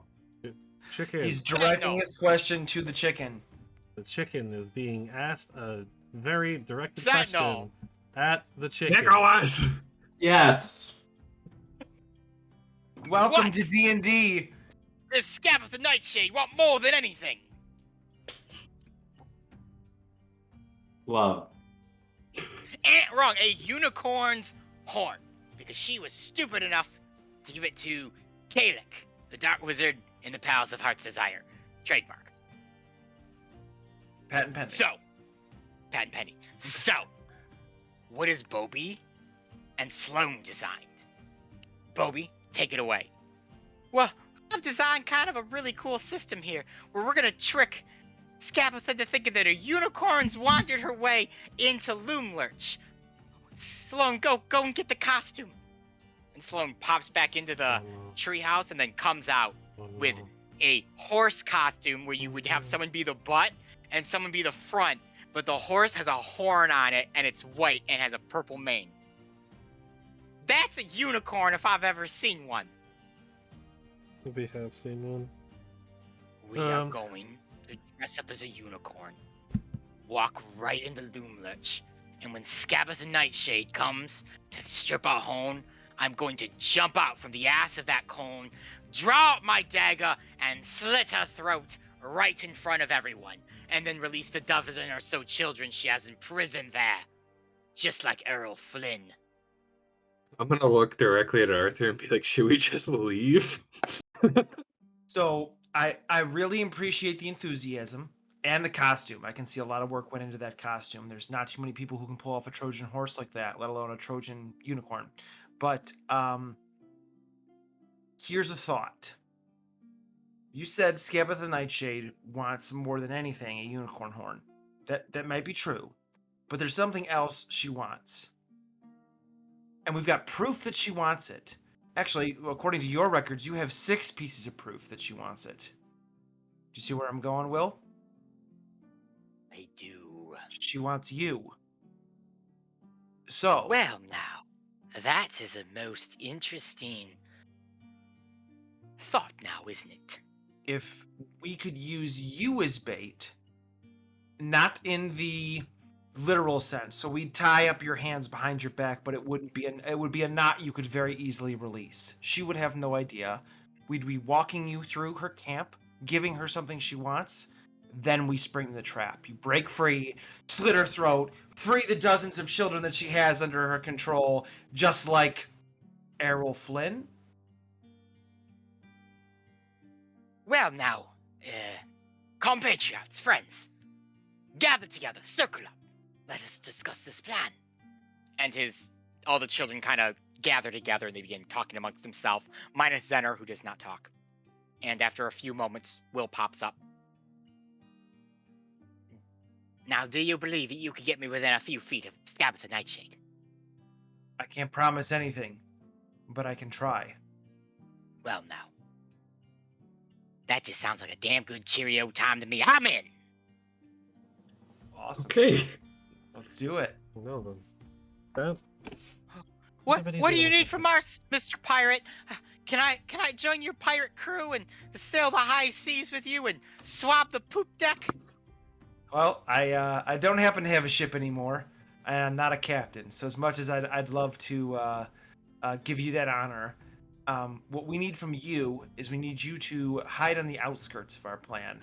We are going to need assistance and backup to get out of there if things go haywire. So I think having you on the outside of whatever clearing we set this up in would be crucial to our success. Think you can do that? You get your great axe. This sounds like a battle coming up. And Zener just nods, and she walks over to the backside of the tree, and you just hear a, ugh, and she comes out with this giant 2-handed great axe slung over her shoulder. She just steps forward. This little child just holds this like axe intended for like a person triple her size. Awesome. She's saying that? This sounds like a plan. The reason we need you to stay hidden first, though, is because I'm sure Scapitha the Nightshade knows you 3 work with Will. And if you 3 are there and she sees you while we're bringing Will in as the decoy, she's going to know something's up. Because she's going to know we're working with you guys. So you guys got to stay hidden until the trap is sprung. Can you do that for me? Oh yeah, Bobby can do that. I know Sloan can. She's good at hiding. And one moment you guys start fighting, Zener's gonna run out and plant an axe in something's head. Either yours or someone else's. Well, let's hope to God it's not mine. Yeah. I can mostly speak for Zena's prowess in combat. I've watched her topple entire owl bears before, bring us back their heads. There's actually quite a few up in the treehouse if you'd like to see them. I'm all right. That then, is incredibly impressive. But yes, as much as I'd love to spend time admiring your owlbear head collection, I think the sooner we get over to Skabatha, the better, because I'm sure she has powers that be to, and just like the other hags we've dealt with, has eyes everywhere. So we don't want them to know we're working together. Speaking of the other hag, Governor, what do you plan to do about the one over in Yawn there, Enderlin? Same thing as the other two. She's next. You're planning on killing her then? Now, not? let me ask you, loves. How you gonna skip your way on over into Yawn then, from hither? Well, we figured we'd do what we did last time and figure it out after the hag is dead. People seem to be a little bit more Cooperative. accommodating after the Well, dark that magic might mostly ended. be true. Hey there, Bobby, why don't you go and get a little friend for them? Might be a bit of prepayment to give him a bit of a hand getting out of here when the time comes. Bobby climbs back up into the treehouse, and a moment later he comes down, hands held like this, clutching something. He comes up to you, Arthur. He opens them, and in his hands is a small inkwell with a pen stuck in it, like a feathered pen stuck in it, and a face. Hello. Wait, the inkwell has a face? And it speaks. This place is getting weirder and weirder every time we talk to Hi, anybody. Hello? Squirt. Nice to meet you, Squirt. I'm hearing you can get us to thither. Well, you're in thither. I can get you to Yawn. Thank you. Great. Tomato, tomato. Excellent. Oh my god, I haven't left thither in years. It's been a long time. I like you guys. You're cool. You got big, brawny muscles and stuff. Well, thank you. Hey. As much as I appreciate that, we're gonna need to keep you safe and hold on to you for a little while. We're not looking to go to thither yet, or Well, that's Yawn. fine. I can't go to Yawn anyways. You're in thither. Yeah. He looks over at you, and goes, "Is this guy dumb? He doesn't realize he's in thither." Yeah, we're new You here. know, all Obvious. these places can be difficult to understand where you are and when you are. And how you are. Thank you, Sentinel. That's true. But yeah, I can't get anyone to Yawn yet until I get some bubble oil in me. You need to get what in you? Blood oil? Bobble oil. Bobble. Oil. Have you ever seen a bobble? They kind of look like shrunken hoblings, big heads. They kind of cause mischief here in thither. I love bobble oil. I haven't bobble oil in a long time. If I don't get some bobble oil in me, I'm gonna bitch. I'm fine. I'm all good. Squirt's good. Well, So yeah. I'm gonna have my friend Darian hold on to you with. He's got another friend that you can meet named Cappy. Yeah, you can meet Cappy. I see Can Camp hang out with Street. Cappy. Yes, he is. It is. Yep. If you eat them before they're ripe, 14 days out, you'll have the worst diarrhea you've ever seen. Oh yeah, I'm Dude, waiting oh, for him to ripe right he's now. told You us. can keep him company for the next 3 days, maybe. I knew a guy unless who we ate get like Anderson. 5 of them before they were ripe. He died. He shit blood for days. It's terrible. We had to It's not- literally put him out on a log in a stream. It was just so bad. Oh my god. Get in the bag, Nebby. All right. Back. All right, Squirts. Put him in the bag, Darian. Have Yes, fun it's- next yeah, to it's Squirt. Cappy. I don't want to sit next to the diarrhea mushroom. Oh. You don't really have a choice there, Yeah, bud. That's the only bag we have. Can I ride with a giant chicken? He looks comfortable. He looks like he's maybe got some bobble oil on him. Do you have any bobble oil on you? None of giant us know chicken? what any of that is. This is the first time I've ever heard. Let the chicken talk. So Do you have bobble hostile. oil on you, Mr. Chicken? I'm afraid to say no. If you don't, it's okay. We'll just have to find some bobble oil. I heard there's We- bobbles in Loom Lurch, so if you see one and you wanna grab it and twist its insides, it'll kind of just come out of it like a wet rag. Just pour it right on into me and whoo. Get me fired right on up there. And that'll get us to Jan. Yeah, I'll have enough power to get you to yawn, back to thither, back to yawn, back to thither, back to yawn, back to thither, back to yawn. I don't need bobble oil again, but I can do it. All right. Woo-wee. Woo-wee, indeed, Squirt. We are just collecting the strangest characters with us. In Squirt. Thither, huh? Squirt hops. He can hop. He can jump as well. He hops up onto your back sentinel and just sits. Okay. Well, we have some interesting friends that we're carrying with us now. Yeah. Joel is now grown bored of swinging his warhammer. Walks over. He goes, "This place fucked up, guys." Yeah, it's quite Yes, weird. Joel. Yes. Very weird. Talking mushrooms, talking inkwells. Well, now that you've Get in the been bag. introduced to Squirt, I say we're ready to go to Loomlurch then, right? Yes. I suppose. Nothing Excellent. else to do. Execute our flawless plan. Nothing Absolutely could flawless. go wrong. I cannot see anything going wrong with that. Of course, nothing will How go much is about to go wrong? The whole plan's going to fall apart the moment it begins. Bobby, it just looks over at Will and goes, do we really want to get rid of Squirt? I mean, I know he's annoying and he's kind of horrible and you know he wants to bring about the utter destruction of all the campus trees, but he could get us to yawn. It's okay, Bobby. Just let him take him for a little bit. He needs his space right now. Oh boy. Oh, All right. Well, let's get going. We have a I'm doing scarecrow to fine. pass on the way. We have Yeah, we do. We a gotta go see, Strawbeard to Strawbeard. say hi to again on the same day. We'll say after this conversation, it is nighttime again in Oh, Thither. Alright. So Will offers you his treehouse if you'd like to use it. Yeah, I want to check out Yes. the owlbear heads. See if it's true.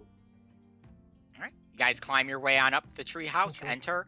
It's cozy for the 10 of you with Joel because there's 4 of them.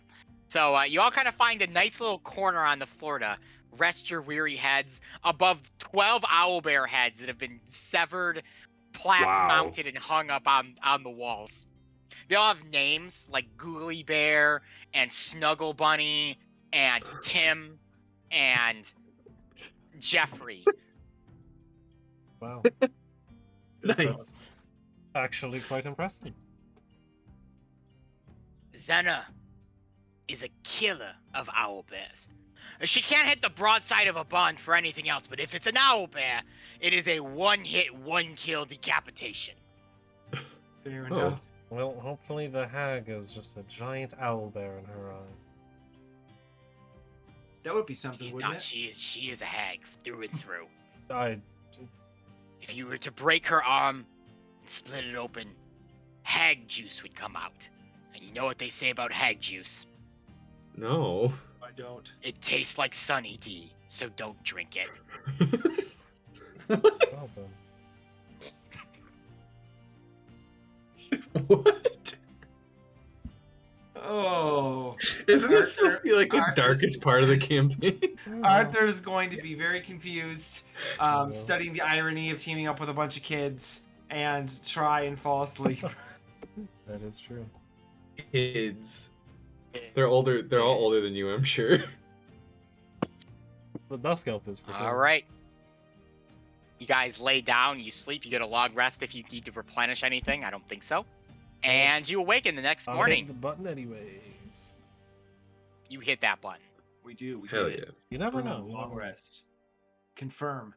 Oh, Sentinel, the entire night as you slept, you just felt Squirt thrashing around in a withdrawal-related just rage as he slept. Oh God. He muttered some incomprehensible things that sounded like demon speak. It was weird. It was really strange. Okay. We attract crazy. Yes, we do. Yeah, we Well, do. I mean, crazy attracts crazy, and we're pretty Yeah, crazy. that's You're fair. also in the other, which is the ultimate crazy. Yeah. It's fair. We're a bunch of crazy people. But even, in the even craziest in place. Elyssia, we attract crazy. Handsome. Not like this crazy. All right, so you guys have woken up. You have Will of the Faewild with you, as well as his band of merry children, who are going to, per Will's instruction, kind of keep a far berth from you guys as you approach Loomlurch. Perfect. I'm going to well. I'll wait till we get closer. But when we make it to Strawbeard, I am going to tie a false knot around Will's hands and kind of present him as if like we're walking him in front of us as a prisoner. He allows you to tie him up, and he looks pretty much ready to go. And I'll make sure to show him how to break the knot himself, so that way he can get out of it. We should Alright. probably tie up his buddies too. Well, they're not I going to be with imagine- us. They're not with us. They're hiding like behind. Oh, right, the right, wall right, piece right. They're behind like us. trailing That way they're us in a way that they can be helpful, but not be directly with us.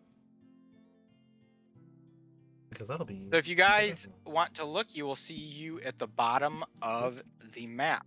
I do not have a token for Will, so he is with you, but Only not in spirit. only in spirit. So you You're guys going. approach Loomlurch. cool map. One thing I will note That as is well, nice, man. Strawbeard was not there when Oh. you passed by. Oh. All that remained was just butterings of hay on the ground and straw. No. She wouldn't. This happens. Maybe he reverted to his childlike form, which was just hay. Maybe he kept reverting Well, that's true. to more half of himself. He's a live grass now. Yeah. He could have eaten giant goat. It's possible. What? He could have gotten eaten by a giant goat. There's giant goats around? I don't know. I see them in my dreams sometimes, though. They're carrying bobble oil, so I go after them, and then they fight me, so I bite out their jugulars and take their bobble oil. Arthur's gonna kind of take a giant step away from Sentinel carrying the thing because he's now horrendously realizing that he has goat horns and goat hooves, and is just gonna kind of like slowly move further and further away from Sentinel. So now, how do you feel about Squirt?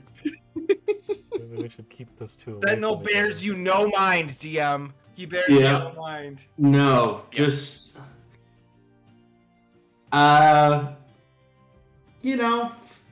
Squirts. Going through some stuff. Yeah, sometimes you gotta give the addict a little bit of something to wean him off of it, and and things are ugly in the meantime, and so if Arthur's got bobble oil in him, maybe I squeeze his tail a little bit or something, and just to see. Try squeezing Arthur's tail, see if bobble Oh. oil comes Yeah, out. yeah. I mean, I go, So Sentinel Yeah. just comes up from behind you, Arthur, and just puts his tail in on your tail and just gives it a little squeeze. Nothing comes out, Sentinel. Okay. Squirt. Sorry. Yeah. I tried. Can't tell me I didn't try for you. What did you try? I tried to see if our goat friend had a little bit of bobble oil in him. He's a goat? I thought he was a demon folk. Oh my god. Is this a premonition? Are my dreams real? Oh, no. Does he have bobble oil? No. No, he Kill him? didn't. No, he No. doesn't have bubble Listen here, oil. giant chicken. You take him from the front. I'll take him from behind. I have a shiv. I can gut him right here for all his bobble oil. Bleed him dry. If this is But that how I won't die- be necessary. He doesn't have bobble oil. But we will find you some. All Thank the ways you. to die, being killed. 'Cause if I by don't a find bobble bottle. oil soon, someone's gonna die. Hey, someone's gonna die hardcore. Well, let's hope it's not. So you guys approach Loomlurch. You see that the forest is the Oh. darkest. I'm gonna tag you back, Sentinel, when you least expect it. Okay. Up You're ahead, it. a colossal dead oak lies on its side. 3 living trees grow naturally out of its fallen remains. Their shape resembles towers, with candlelit windows twinkling in the gloom and wooden balconies encircling gnarled branches. On one side of the fallen tree, Firelight spills from a pair of quaint storefront windows, illuminating a clearing filled with merchant stalls, which would be right here.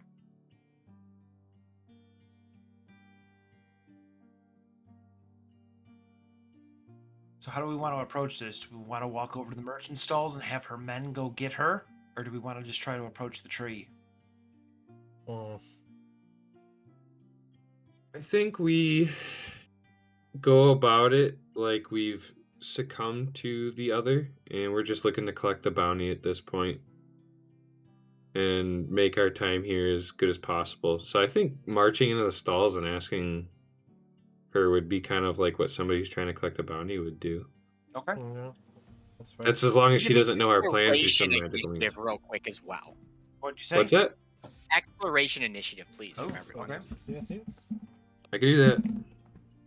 When? D20. Let's go. 3. 17. 11. 11. We're tied. All right, so it's going to be Arthur.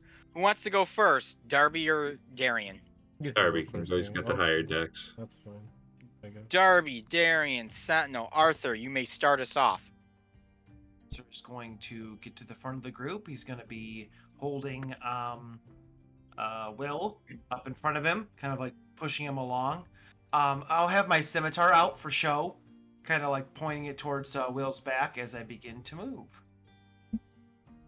All right, Arthur, you approach gnarled bridges that are formed by triangular trees that spans this rocky, dried-up riverbed. So the actual bridges are made out of the roots of this dead oak tree.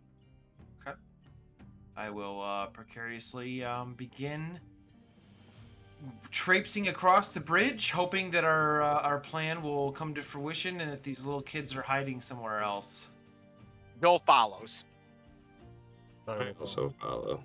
Your stomping along the roots is causing this large like crack and crinkling, which causes all of these what appear to be hobblings at the stalls to like recognize that you're there.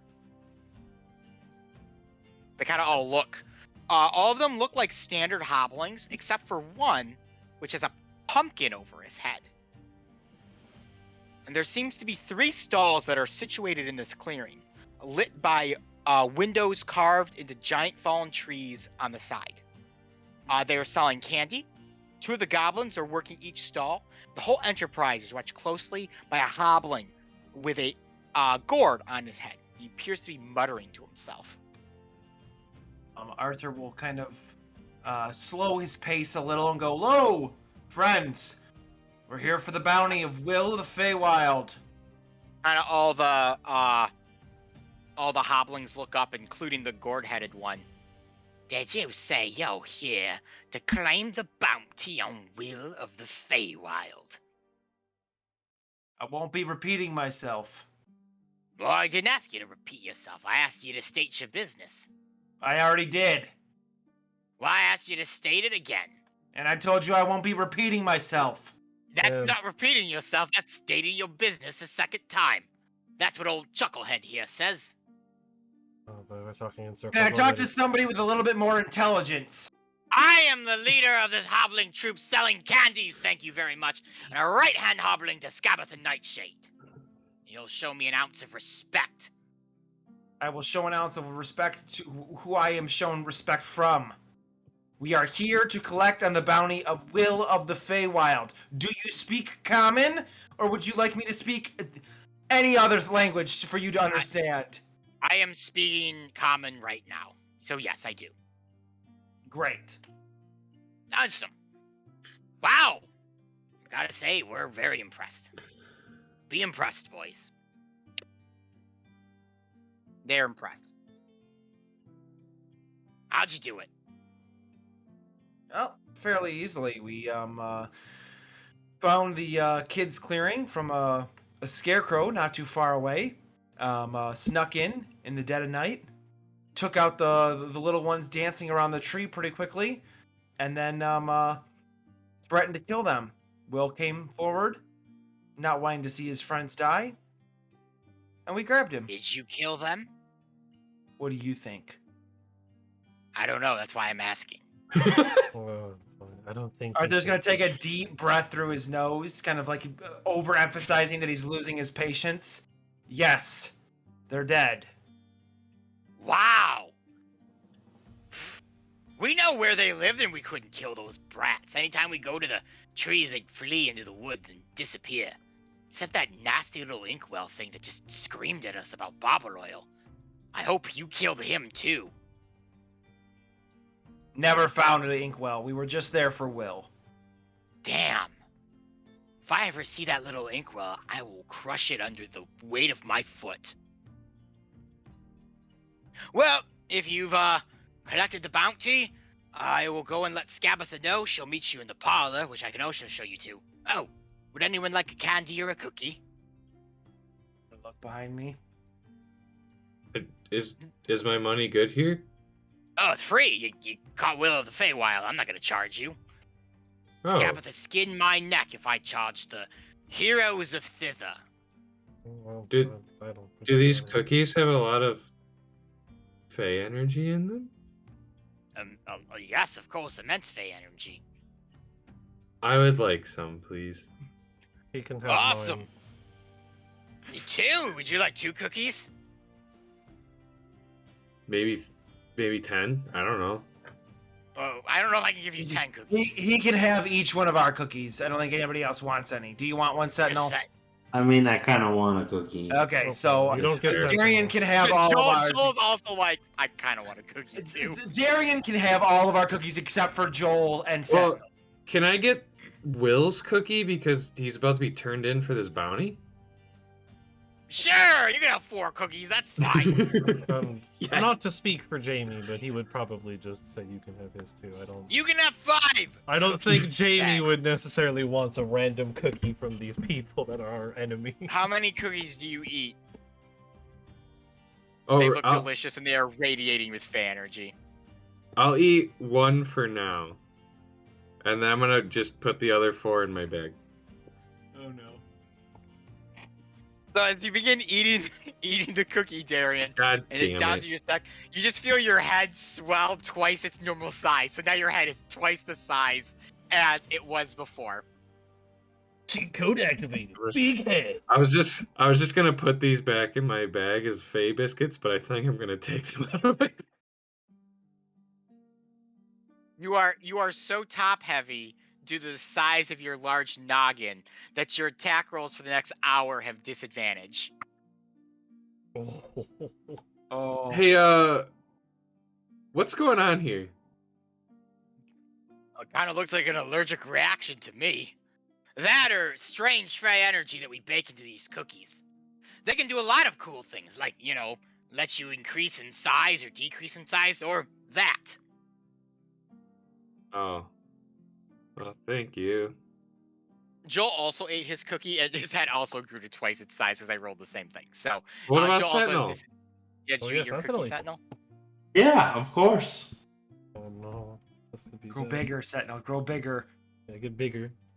That'd be great.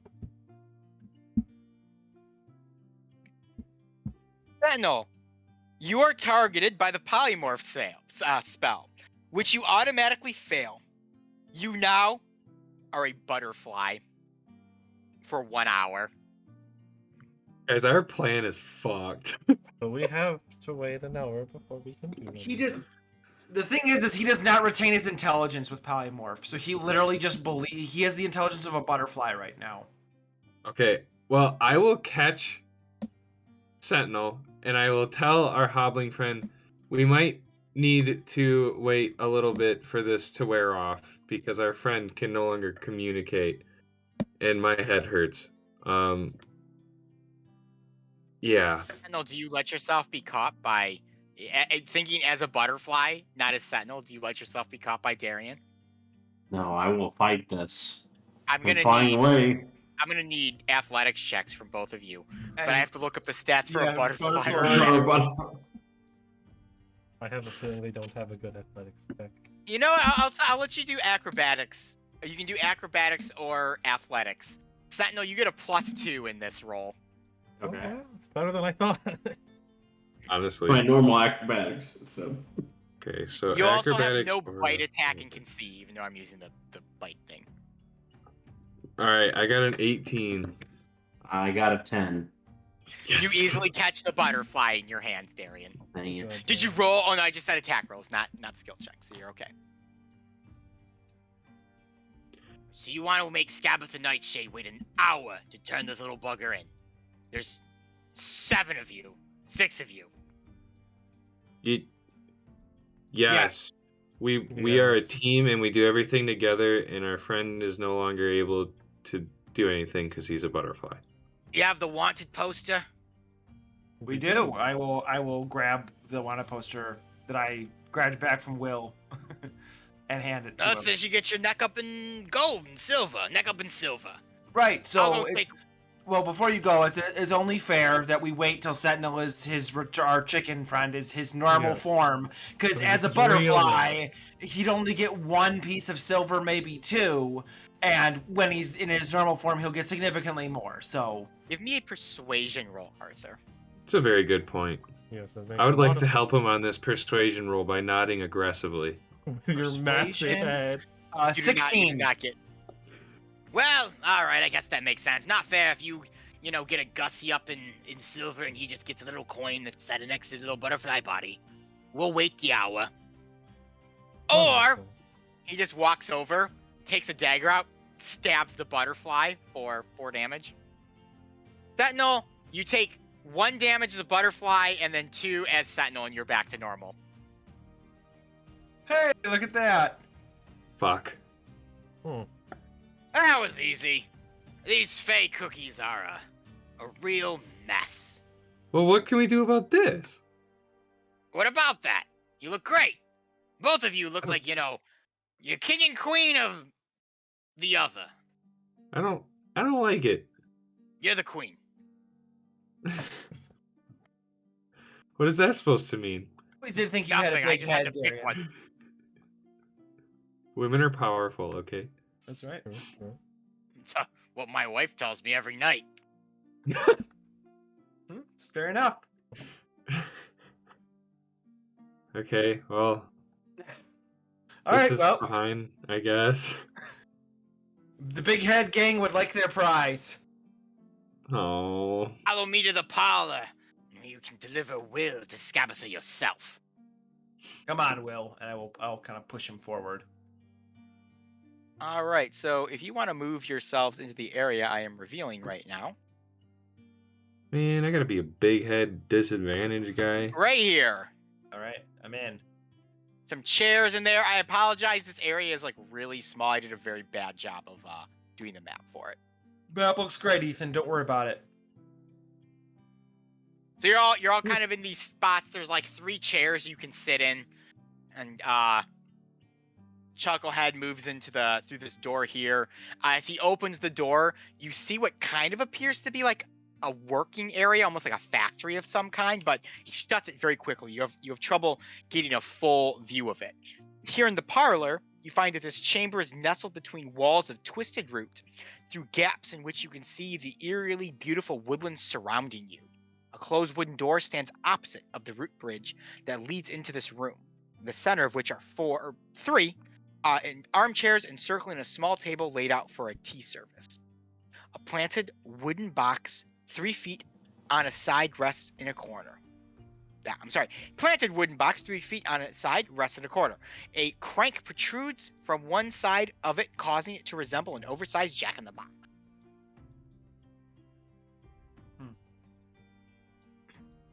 Can we hear anything going on from the other side of the door? A lot of mechanical sounds and yelling and crying of children. Oh, great. Oh boy. Wonderful.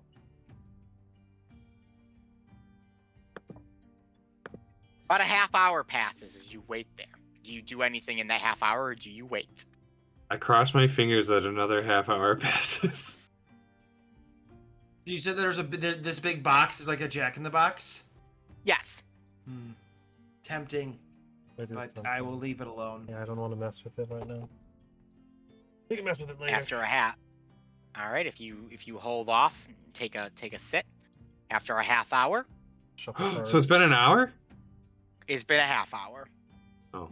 Not another half hour, just the initial half hour. Good old Chucklehead comes back through. Oop. And someone very, very familiar to you. A wooden-looking woman with a crank in her back, who looks like a grandma that's been demented, hobbles her way out of the door. Oh, dearies. Well, now, I almost didn't believe myself when, my friend Chucklehead here told me that you sweeties brought me old Will. Wanted poster at all.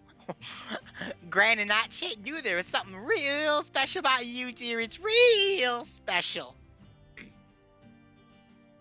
So now, which one of you are claiming the reward?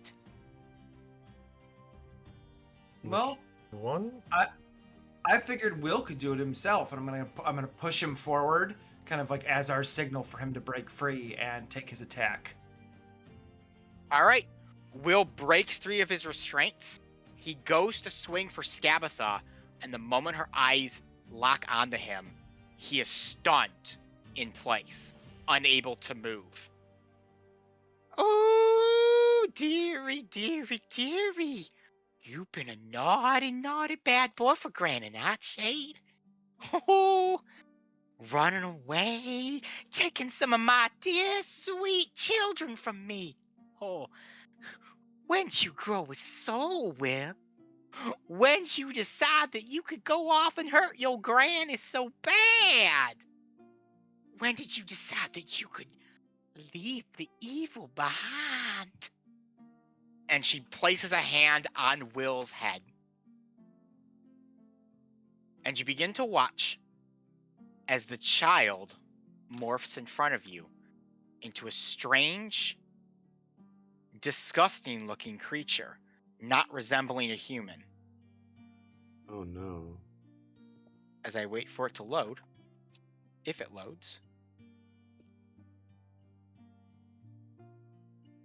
Oh, boy. Technical difficulties with Roll20. There it is. It's a token! Oh man, it's being slow. Oh, did it go? It is. Aha! It has It was on top overtaken of Jamie. Jamie! It has consumed him!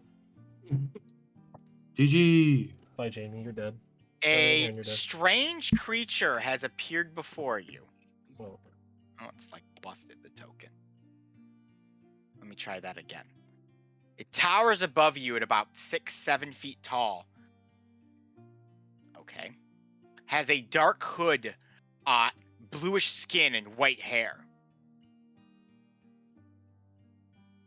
You sense evil emitting from it. Now, you dearies not understand this. I have to thank you so lovingly for what you've done for good old Gran and Nightshade. You see here, Will. Oh, at one time, he was my right-hand foreman, cracking the whip on those children that would, come on through my factory, making them feel real bad about themselves until they couldn't help but expire and feed old Gran and Nightshade like a big old pot of stew. But at sometime good old Will here, he grew a conscience, he grew a heart. Oh, and Granny thought about it for a while, and at first she thought, well, maybe it just happened. Maybe something like an Oni would just figure itself out and feel real good inside, real warm and special. But no. Granny knew that there was some special magic in there, some special magic that only one of Granny's sisters could do. And she knew that Edelyn had wandered her way in here. Oh, and Granny Nightshade knew that Edelyn had cast her spell on Will, and I have to thank you for bringing him back to me. Now, which one of you would like to claim your role from Granny?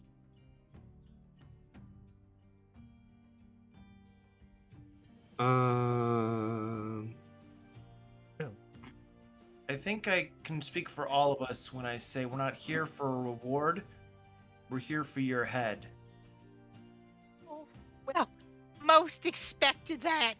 I can see your buddy there has my sister Belle in the room with his head draped on his side. I actually quite enjoy that. It's a nice sight for Gran and Nightshade to see a sister decapitated and all that. She is such a disgusting creature.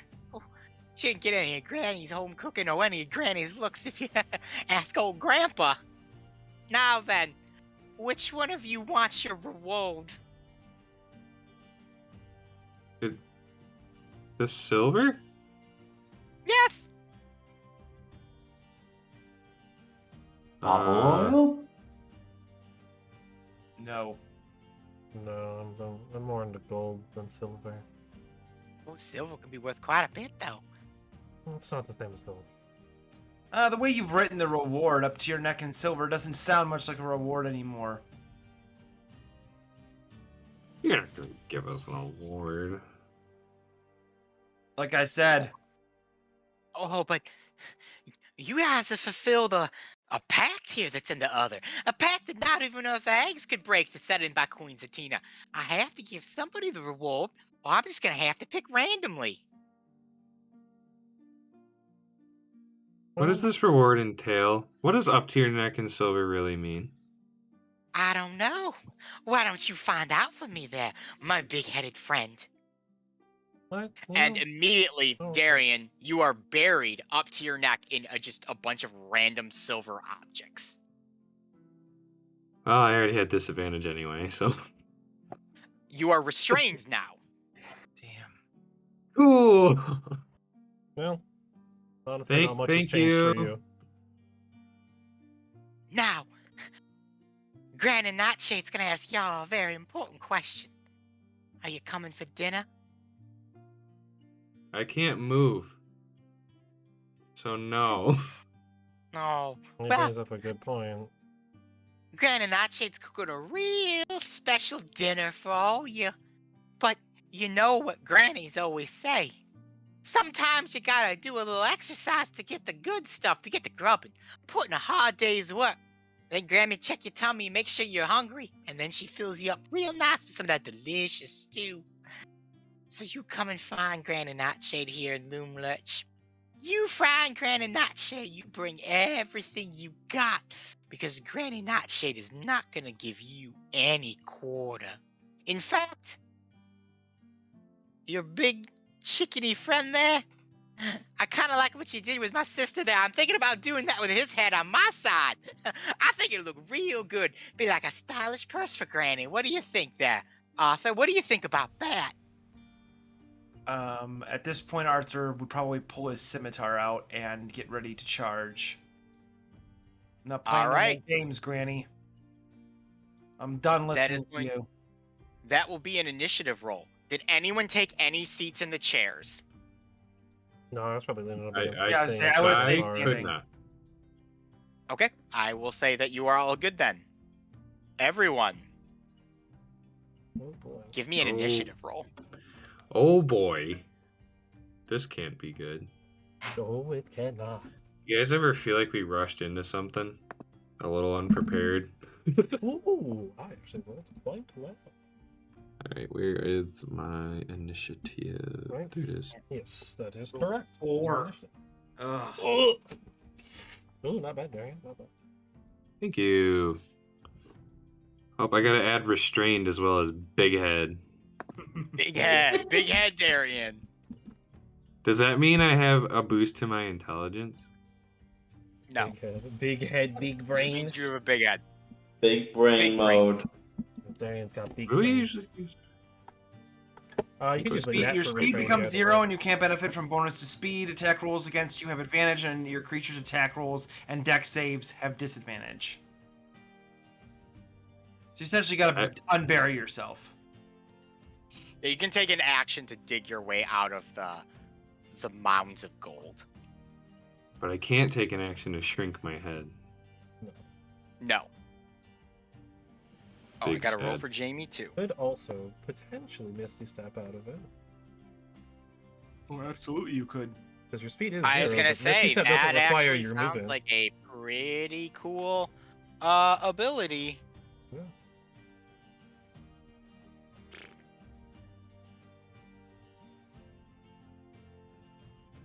So Will of the Faewild was an Oni. Yeah. Yeah. It appears that way. So it appears he That was an sucks. Oni that has been transformed into a child. I could drink That's one like a of those transformer. potions that turns me fairy sized. Or But that's like for an pixie-sized. hour, isn't it? Like you're pixie size for a long time. Yeah, I probably won't be Oh. helpful in combat in that scenario either. Can you still cast Joel magic? and his scale mail and Wow. Studded leather. He's in studded leather. studded leather. Excuse me. He's got 12 AC. All right. Plus his dex, which is 0. Darby, you are first. Ooh, that is wonderful. I like that. Well, as much as I would love the Shadow Bouncer, a little cramped in here. Get some battle music going too. I like the Yep. slow little harp music. Makes this It's a combat dance. seem real nice. Okay.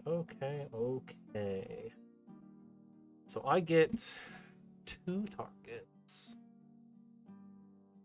If my skip command finally works. Assuming I want to do that. Uh-oh. Oh. We got some camera malfunctioning. There we For go. lost me for a second there. They're resetting. good? That was weird. All right. Alright. Now we're all good? Darby. Oh boy. Okay. Been a little bit since I've done this. So I can choose 2 humanoid targets. I will pick little hobbling man, and I will attempt to pick the. Is the Oni a humanoid? Let me double check. I don't believe so. assume- It is not. Ooh. Is Granny Nightshade a humanoid? Nope. Ugh. Then in that case, I will do something different. I will not use Jack of Chains because it only targets humanoids. In that case, Darby's just gonna drop the shadow card right in front of him, and I will summon the bouncer. Let me get your boy out. I will. Ugh, what form? Fury is not really going to be useful here. I guess it'll be despair form. So that is the movement speed reduction by 20 feet for anything that Okay. starts its turn other than me next to it. And Darby, is this back way here like open? Yes. Okay, I will move my 30 feet backwards. Okay. And I will tell the bouncer that it is time to throw the hag at the venue. All right. And he will punch the hag with all of Give me his a chilling might. Give me a hag punching roll. Yeah. Come on. That is a dirty 20. That will hit the hag. Oh boy, here comes the cold damage. Man, I cannot keep it in my tray. Unfortunately, that is not good. That is 7 cold damage. He will take 7 cold damage. And I think I'm gonna leave him there. Anything else for you, Darby? That is it. It does not have any bonus actions, and I used mine. I used all my stuff. All right. As your bouncer punches Scabatha, it barely seems to do anything, and she kind of just shakes it off. Oh, you're gonna have to do a little more than that to hurt old Granny there. Your little ghost buddy won't be too much. Why don't I show you a little bit what good old Will's able to do? Yeah, I like that idea.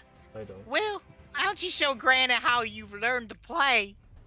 And Will reaches into his chest, which turns like this black nebulous void, and he pulls out a glaive from it and swings at it, at your bouncer. Not the Twice. bouncer. Rip. 17, That hits. That'll hit.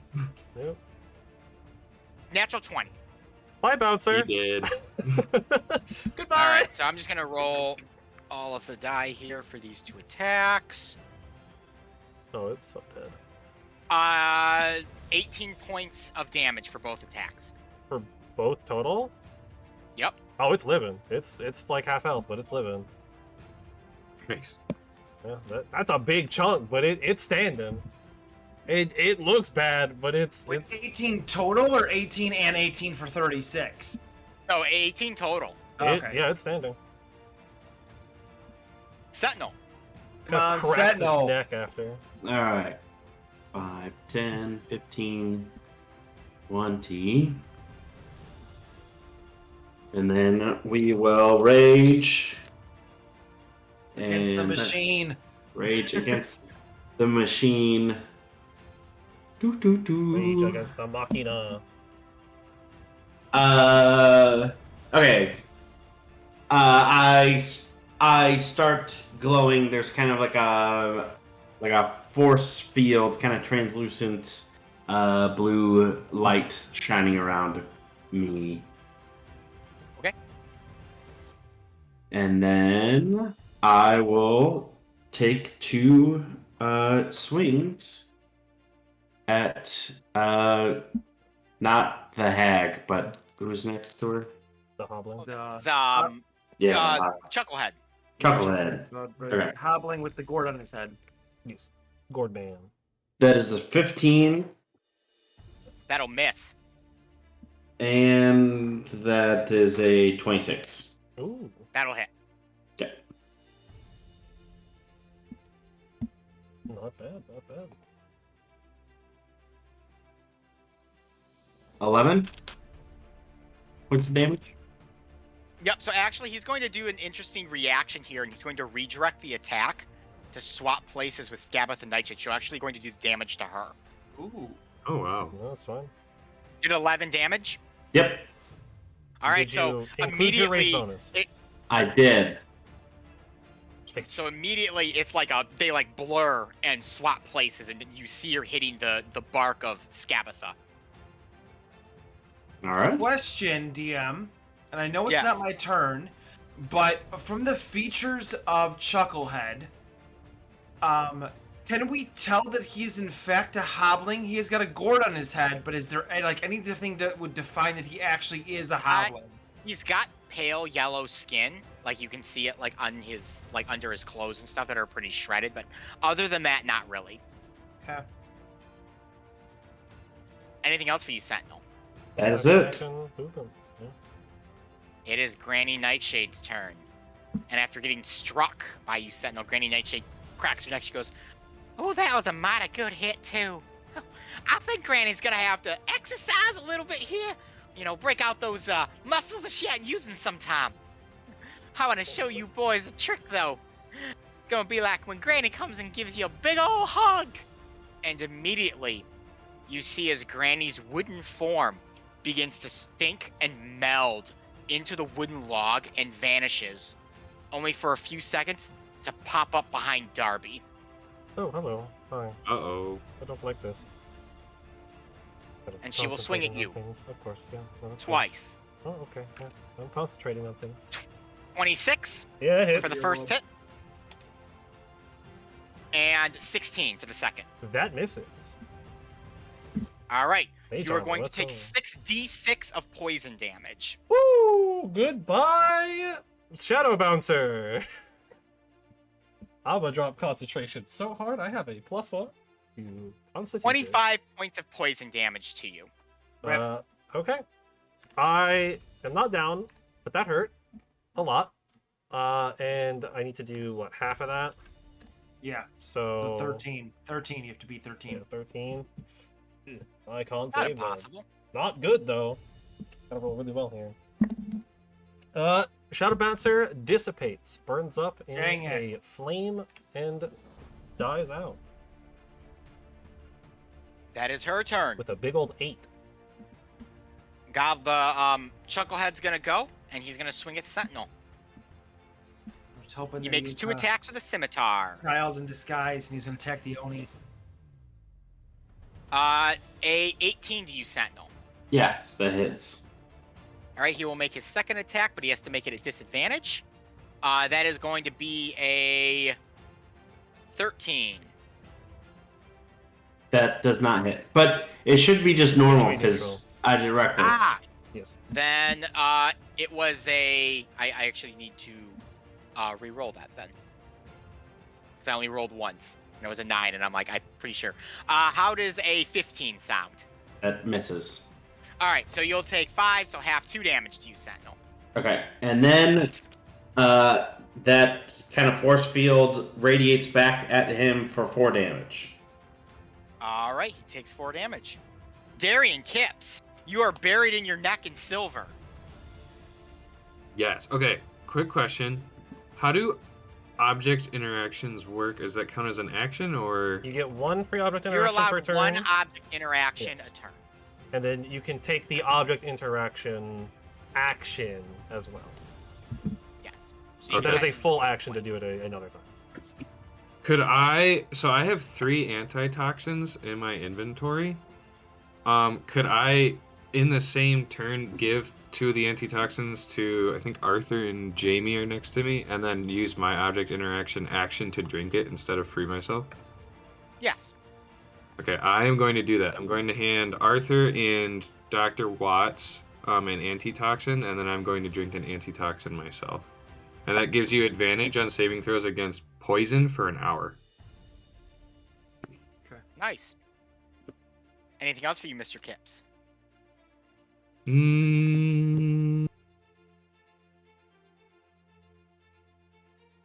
Well, I could still use a bonus action, right? Yes.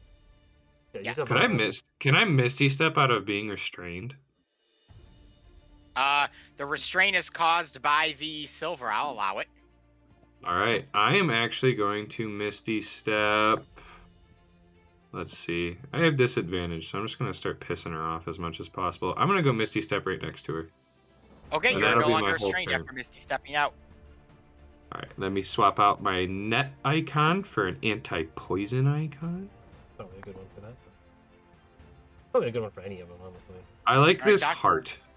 That works. Dr. Watts is going to attack the Oni with his +1 dagger.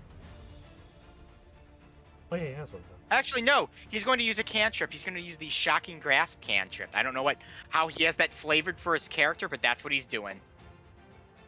That's fair. And he will hit the Oni with a 19, I believe will hit him. Ooh, hell I'd yeah. be shocked if it didn't. Yes, it will. And that will do 2d8 of damage. Wow!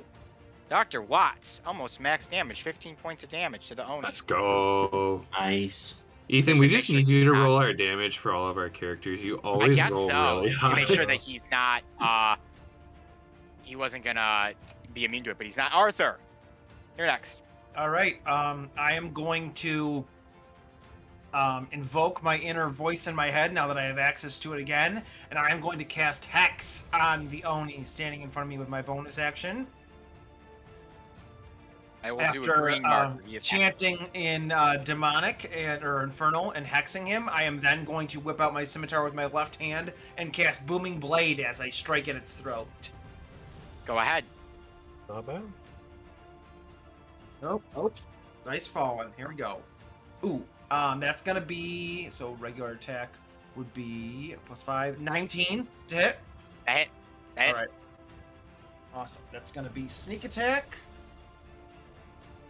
All right. So 1, 2, 3, 4. That's 5, 10, 15, 18 plus 5 is 23. 23 damage with the scimitar, and then I get an additional one from Hex. +5. So what did I say? 23. So 28 damage. 5 of it is necrotic, so I don't know if that is any different for the Oni. Nope. And Nope. then you'll see a pulsing force radiating from where I stabbed it with the with the scimitar. Sounds good. And then I'm gonna center myself between the enemies and kind of go back to back with Darby here. Okay. You're back to back with Darby. Anything else for you, Arthur? That's it. That's my turn. That's action, bonus action, movement. Joel, with his freshly equipped Warhammer, charges in to attack the Goblin boss. Let's Yeah. go. Let's do it. Smash that gourd, Joel Joel. rolled a 2 and missed. Let's Darby. go, Joel. Hey, he's trying. He's Alright. doing just as good as Jayla in the first time we met her. Yeah, that's true. Aw, Uh, feels Uh, bad. Darby will lean up to Arthur and ask him a simple question. Wanna get a little sneaky with it? Of course. All right, and Darby will take his hat off and pull out the wonderful silver cloak, sheet, I don't know, whatever you want to call it.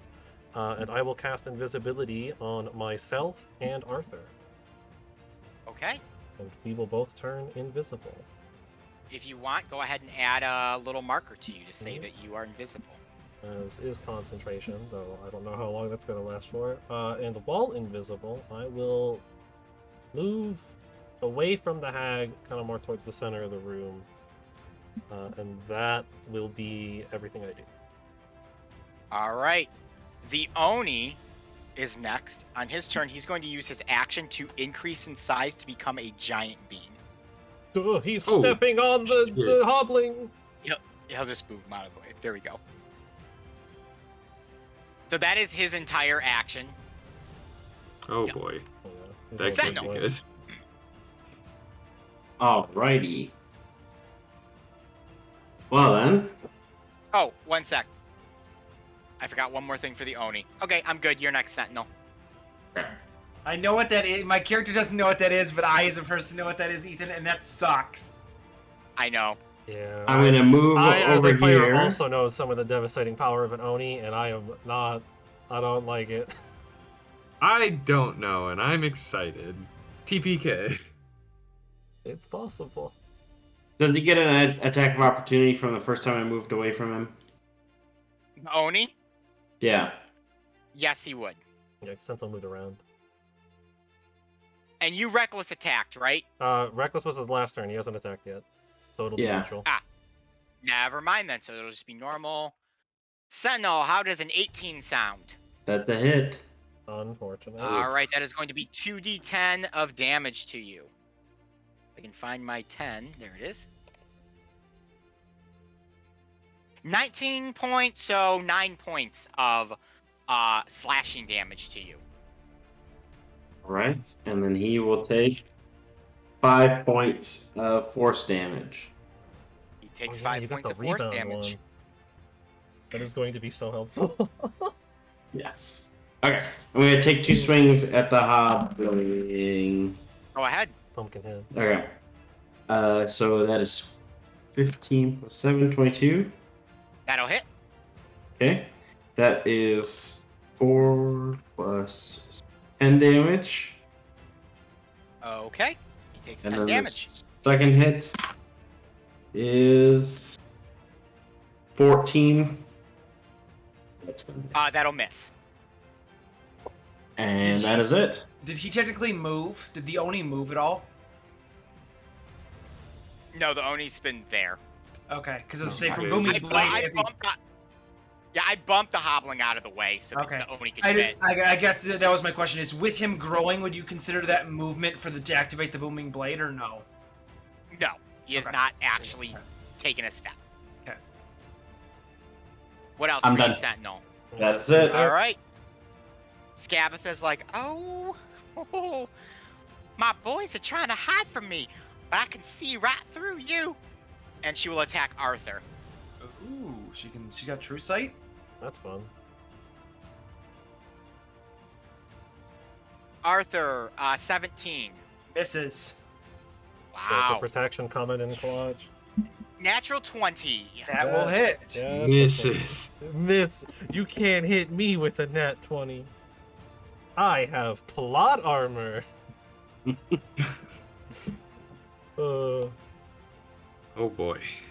So Where- question, so Arthur. since you can see me, even I am still invisible. It does say for invisible attack rolls against the creature have disadvantage. Is that gone because she can see me? Yes. Yes, Okay, because correct. you're Because she can see technically you. not invisible. That makes sense. Okay, that would make sense. Arthur, Yes, you are going to take 49 points of poison damage. I am down. You should have drank that antitoxin. That just helps me against the poison condition, not poison know. damage. I'm down. You know. Oof. Oh boy, we are in over our heads. Little goblin boy is going to attack Joel. I think we should That'll hit. wait. Well, we've got the brigade coming. We got 3 children coming to help us out. Yeah. And one of them's really good at fighting owlbears. All right, Joel is still on his feet, Like we haven't done any damage. and a natural 1. I mean, Mr. Kips. Well, you've done damage. I rolled. All pretty right. good. I guess I will bonus action Hunter's Mark, Granny Nightshade.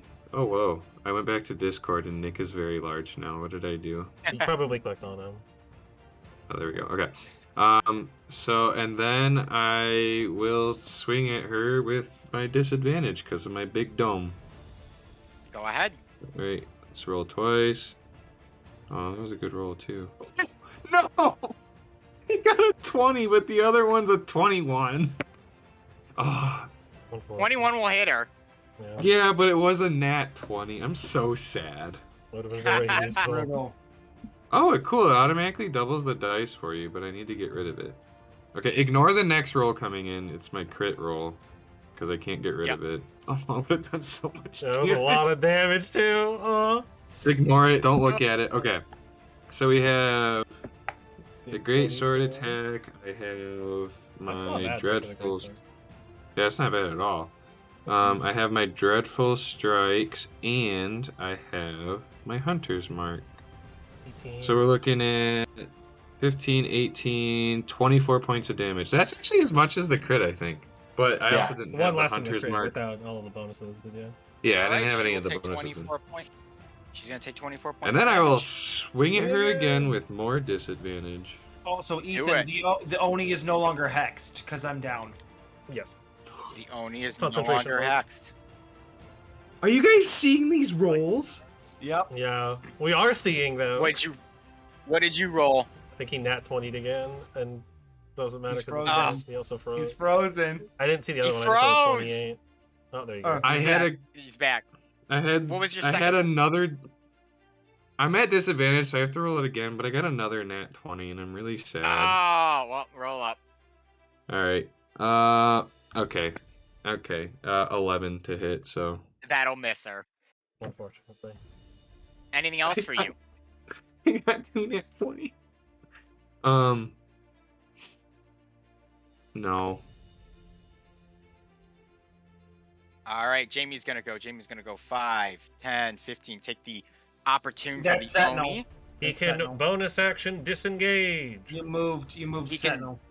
He can bonus action disengage. Thank you Yes, for he is a reminding rogue. me. He has the option. He does, which he will take, and he's gonna use his healer's kit on you, Arthur. Yeah. So, because of his healer's feat. He gets a lot. Oh wow, Arthur, you're going to get so you get 10, and then we're level 5, so you will get 15 points of health back.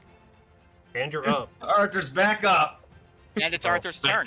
Yeah, and you're next too, so you get to immediately stand up. Arthur's gonna look around, trying to figure out what the hell just happened. And he's gonna Oh. go. I need to add Where's- one to the Arthur She's goes right. down. Oh, she's right next to me. Perfect. Yeah. All right. Booming blade right into this friggin' woman's chest. And that will Go clear ahead. your invisibility. That is gonna be what? No, my invisibility's gone. Oh wait, I was down invisible, so I get advantage then, right? No, because she can see you. Okay, yeah, that would make sense. Okay, so that would have been. That was. Does a 17 hit? It will hit her. Ooh, awesome. Because invisibility doesn't end when you go down, because I'm the one concentrating. It ends when you Yes. do an action. Thank you. Thank you. The reminder. But now it's gone, so it doesn't really matter. 5, 10. I will have 14. yelled out to Jamie that Arthur is on the ground next to me. I heard him drop. I'll say for the sake of the game that he knows where he is. So 22 damage with the booming blade, Not bad. All right, she'll take 22 damage. and then Nice. I will hit her with the second scimitar strike. I'm not going Go anywhere. ahead. Oh no, that's 3 to hit. That'll definitely miss. What else for you, Arthur? That was action, bonus action. I'm not gonna move. I'm good. All right. Joel is going to attack the cobbling again. Oh, wow. Joel will hit him. Nice. I believe so. Let me double check that. Joel will hit him with an 18 Not bad, Joel. Nice. Doing some work now. to a single D8 of damage. Joel, max damage as he bashes the stupid hobbling boss, smashes the gourd and kills it. Let's go, Wow. Joel. More useful than Jayla's ever been in combat. Let's go. Not true. Jayla's been very good. I know. I'm And then he will face the Oni like a Chad as Darby's turn. Okay. Let's go, Joel. I don't like any of this. I can't drop concentration just yet. Alright. I will throw my first of 2 cards at the Oni in hopes of having advantage against it.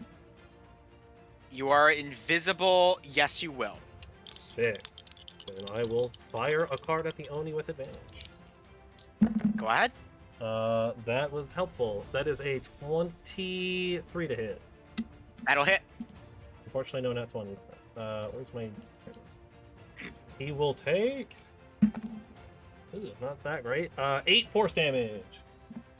You will take 8 force damage. And then now that I am not concentrating or invisible, I can clear all of that stuff. And I will turn around and hook the second card at Granny Nightshade.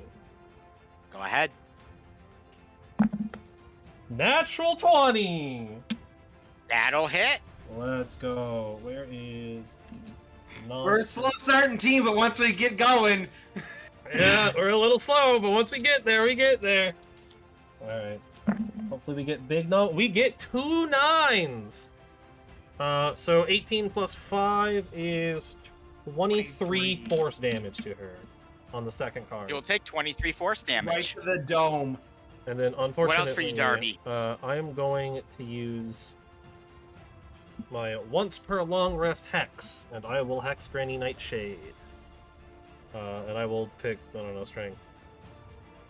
Alright, her strength is hacked. Doesn't really matter, but... and I will Samurai. Alright. The Oni is gonna go, and he's going to attack you, Sentinel. Did you reckless him? I did. Alright, this will be an advantage as well, which he is thankful for, because his first attack is going to be a 22. And his second attack is going to be a 26. That misses. Yeah. 22 hits, though. 22 hits. Yeah, that was Sentinel's actually- AC works Whenever you get backwards. over a certain threshold, it's just got to Yeah. be in the middle somewhere is where you yeah, can Sentinel hit has it. a high-end AC and a low-end AC. Yes. Yeah. Sentinel, you are going to take 15 points, that's halved already, of slashing damage. And he will take At least 7. it's not. At least it's not 49 poison damage. Yeah. Is your rage thing per hit?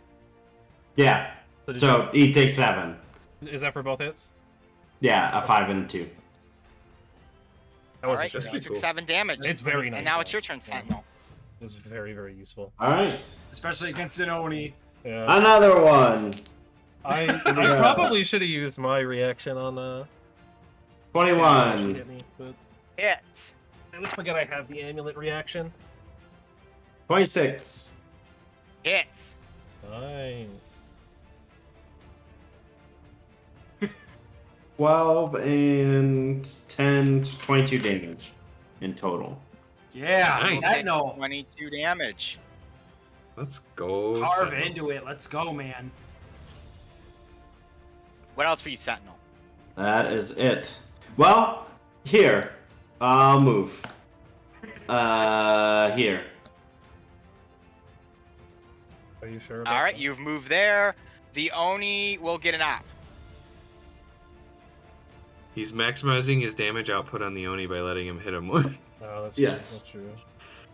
That is very a bold. 21. Okay. For 12 points of slashing Ouch. damage. Is that halved? That's halved. That was max on him. Oh. Ooh. And Don't know if that was But how all much good. does he take? 6. Oh, Nice! Yeah, Nice. That's Good old huge. Scabatha. She's Hunter's I Mark. don't very much She's like hex. when I see you bringing your friends back like that. I was hoping to have you for dinner. But my little friend, and she boops you on the nose, Darian. I'm gonna make you hurt real bad right now. I don't doubt it. 17. That ties. Oh, That that hits you hits. then. Unfortunate. Second attack. 26. That ties. I have a 32 AC. Bye, Darian. All of a sudden. Yep. That's See you guys. That is going to be 47 points of damage. Poison damage. Ouch. But is he How are you down? typing this? He I is am not not. actually. Magic pixel? I don't know what that means. That means 1 HP. no, 2 It's, HP. it's the last pixel, so it's your Not magic out? pixel. Yeah, not out. Not That's out. crazy. I mean, I guess he hasn't gotten hit yet, so that makes sense. Whew. Yeah, he's got 2 Yeah, hit I points didn't get left. hit either until I got 49 points of Yeah, damage. but thrown my he's a way. ranger. You're a rogue. You know. 49 would have taken me out. Yeah. Yeah. And then Granny Nightshade will sink back into the log, Booming Blade. which will affect, so go ahead and use it. You're That's damage on. 8 damage. That's the full amount. Let's go. 8 thunder. She will take 8 damage. But Granny Nightshade will not reappear. Ugh. Damn it. Oh, she would. She would run. Alright, we're gonna go hunt her down after we deal with this big fellow. Which, it's now Darian's turn. I'm so angry. I wanted to just slap her with my sword a few more times, but this is okay. Unfortunately, teleportation makes it hard. Yeah, I will bring out the bow and shoot at the Oni. Go ahead. Oh, wait. I will bonus action move my hunter's mark to him first. Can you? Can No, because Skabatha Yes. never actually died. Oh, that's true. Yes. My hex is God also stuck damn on it. her too. But you do with the Hunter's Mark, don't you know where she's at? Yes, actually, I think I Hunter's don't Mark, know. you will know her location. Because she's Hunter's Mark, I do believe you know exactly where she's at. That is something to double check. I'm gonna check right Double now. check the spell for me. I think that one might let you know. My hex doesn't. I have no clue. I'll double check, but I don't think You choose a creature you see within range and mystically mark it. Until the spell ends, you deal extra damage, and you have advantage on any wisdom or wisdom check you make to find it. to find it. Okay. Advantage. So have if to- I'm looking You'd have for to it, try to then- locate her. Okay. okay, and it sticks around for. an hour by default at first Yeah. level. Oh, this is Yeah. concentration. I lost it. Never mind. I just got completely demolished with 47 That's fair. Yeah, oh, fair. points of damage. That is fair. So I don't think I can save concentration It's, on that. it's half, but I believe you were dealt all of the damage in total, so if it was split up, you'd have to make 2 checks, but you'd be... I was bad. I rolled it all together. Yeah. So, you know what? As DM, that was a boo-boo on my end. I'm gonna say she's still marked. You maintain concentration. Done deal. But that doesn't stop the fact that there's an Oni here that I'm still gonna shoot with disadvantage. Yep. nothing's gonna change that right now. No. Big head mode. All right. Big head sheet active, but it is not a good Oh, that sheet to have. sucks. 12 for the first one. Ooh. Misses. All right, and the second one. Oh my god! I got another nat 20, know. It's Wow. It's so sad. I've been watching. Oh wow! and I got a 10. I've gotten 3 nat 20s in this That'll miss fight. again. This none is of literally which affected me. Darian's finest hour. If Yeah. it Is this wasn't how you? for... Is this how you destroy a man? This is how you Yeah. build him up and destroy Give him. him disadvantage on All because he everything. ate a cookie. Just because he ate a cookie. Ate a cookie. All right, if you'll excuse me, guys, for like 5 seconds, I gotta use the restroom real quick. I did not That is anticipate this fine. battle going as long as it is. You're good. I will literally never eat anything for as long as we're in this campaign. This I is so stupid. I will say, I don't think I've ever been more scared than when Ethan told me Skabatha Nightshade had a nat 20 on me. I'm like, my character may literally just die. in one When I hit. heard that, I was like, well, time for Eric to roll a new character. Because she, what do you say? It's 6d6 Yeah. poison something like damage, that, so that's 12d6. That's so much damage. yeah. Ball I, is devastating. I'm just sad because I'm pretty sure I've missed out on like at least 70 points of damage in my nat 20s. 3 nat 20s is insane, especially with Hunter's It's Mark. brutal. getting doubled, I and your know. dreadful stuff getting doubled. Like, you get so much extra damage out of that. But hey, we're still here, and she ran away, and I really full on plan on waiting at least a half hour until we find her. No, because she'll heal. Yeah, we don't want her Yeah, to but I have a right. trace on her for an hour. I don't want the big head. It sucks. It does suck. I mean, she is still hexed by me too for an hour. Because technically she could take a short rest in 30 minutes, right? No, short rest is an hour. Oh, okay. Yes. So we just waited the extra 30 to get you your small head back. I mean, But really, that it's also probably gives them closer time to 28 prepare because minutes they know now. we're in here. So it's 30 minutes. They I can mean, prep up anything. I also have 2 HP, and Arthur's got like 10. So I'm ready to go. I'm ready to go. I'm also not doing very well after I got slapped by her, and should have It's used okay. my reaction, but Let's again, do it. I keep forgetting I have that amulet. Sentinel's reaction. ready to go. It's barely Yeah. in my Sentinel's always character ready to sheet. go. A third of my health left. Sentinel's a honey badger. He don't give a shit. He's just Yeah. trying to kill. Just here. Yeah. Right. Hit, whack Just throw me the again. Just throw the inkwell at her, Sentinel. It'll take, Yeah. take care. Tell the inkwell that she has whatever oil on her. That's true. I, You'll you murder know, we someone. can Oil. see he is about that action.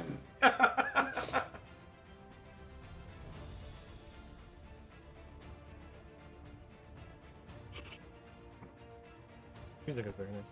I definitely. Well, using my talisman, I mean, it would have given us 3 extra damage on her. But that's it.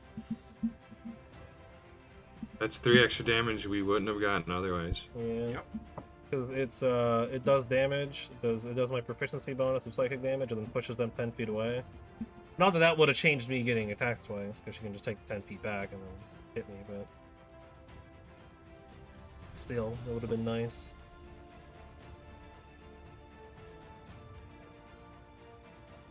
All right. Apologies there, as you expect, full professionalism on the Oh, Elyssia yeah. stream here. All good, all good. All right, That's Dr. Watts is Jamie. gonna go, and he's gonna go over here and attack the Oni again, That's what we do. which he rolled a natural 1, so he won't actually attack the Oni. Arthur, Arthur's gonna go 5, 10, 15, squeak by, and swipe at the Oni. go ahead. That is a 23 to hit. Sweet. Not bad. Sneak attack. 5, 10, 14, 15, 15 plus 5 is 20 damage. First You will do attack. 20 damage to it. I will attack again. Second scimitar. Go. That is Let's only an go. 8 to hit. That will miss. And then I will be sad about it missing. And then I will stand there menacingly. All right, Nice. Joel is going to go. He will attack the Oni with his warhammer, and roll a natural 20. Yes, Let's go, Joel. Let's go, Joel. Get max damage, Oh dude. my Is he God. 20 two-handing the damage. Warhammer? No, he's not. I didn't think Okay. that, but he still does max damage. I which think is- he is two-handing the way. No, Well, it doesn't matter because it's literally on dot to kill the Oh stupid my thing. God. So God, Joel dude. just kills for swings the Joel. hammer and bashes the thing across the face and Man. kills it. I don't get that angry to Yes. the count. Just smokes it. It just and you see the Oni drop to its knee. Its face like begins to dissolve. Its entire body begins to like dissolve as it turns into this crinkled like skeletal form and vanishes. While I am almost dead, I'm going to limp over to Joel and just wrap my arm around him and go, "That's my boy right there." He kind of just is like staring and he's like, did I just do that? Yes. Hell Joel. yeah, you did. You killed 2 of the 3 things in this room. Am I You've the been Supreme? dieseled that. I don't know about You the are the- Supreme, but you are definitely much more useful than you were before. Vin Diesel that. You've I- Vin Dieseled the hell out of that. Wouldn't- Yeah, you honestly, are- we've Vin Diesel this entire encounter, guys. I mean, minus the fact that the hag ran away, but like, Still gotta go find her. You are Joel the Vin Oni Diesel. Slayer. holy Yeah. shit. When Marilla That's wakes up, insane. you guys gotta let her know this happened, okay? Of course. Absolutely. Thank you. I am so fucking proud of myself right now. Yeah! Let's go, Joel. Gattaca. Forgot he does that. I forgot he just shouts Gattaca. Oh, Or you Lord. lays the log that is Loomlurch, the palace of Scabatha Nightshade, who gave you a taste of her medicine, her powerful poison medicine. But we will continue Ouch. that next week, Monday, on Dragon Ball Z. on Dragon Next Ball Z. time Thanks for on watching, Dragon everyone. Ball Z. Kind of a weird session. Yes. What an encounter. Yes. What a it is. great session. Very spooky. Yeah. I did not expect I to know. be facing Scabatha this session, I won't say. Yeah, I wasn't either. I was gunning for it. Let's go. I was ready for it, but I was not. I didn't think it would I actually. thought we were gonna happen. meet another village of weird People and animal talk with people them, that and- had some sort of weird hierarchy going on. Unfortunately, I will say that there aren't a whole lot of weird animal people in the Anymore. rest of this area. That is more than okay. I was just not expecting to be able to be like, oh, Agatha's here. I thought we were gonna have to do like 5 side quests in order just to see her in person. No, not this time. I'm relieved. It Our was a expert nice little planning. off It was our card. expert planning. We fooled her into showing us her true colors right away with Will of the Faewild. True. I will say, in terms of like location, Thither has less locations, and I feel they're way more straightforward and like simple. Like you meet the Yes. guy in the cave who's like, "Here's a magical item." You meet the kids, and they're like, "We want to help you fight the hag." You meet the unicorn, and it's like, "Here's information," and then you show up, and depending on how you do it, you like immediately fight her.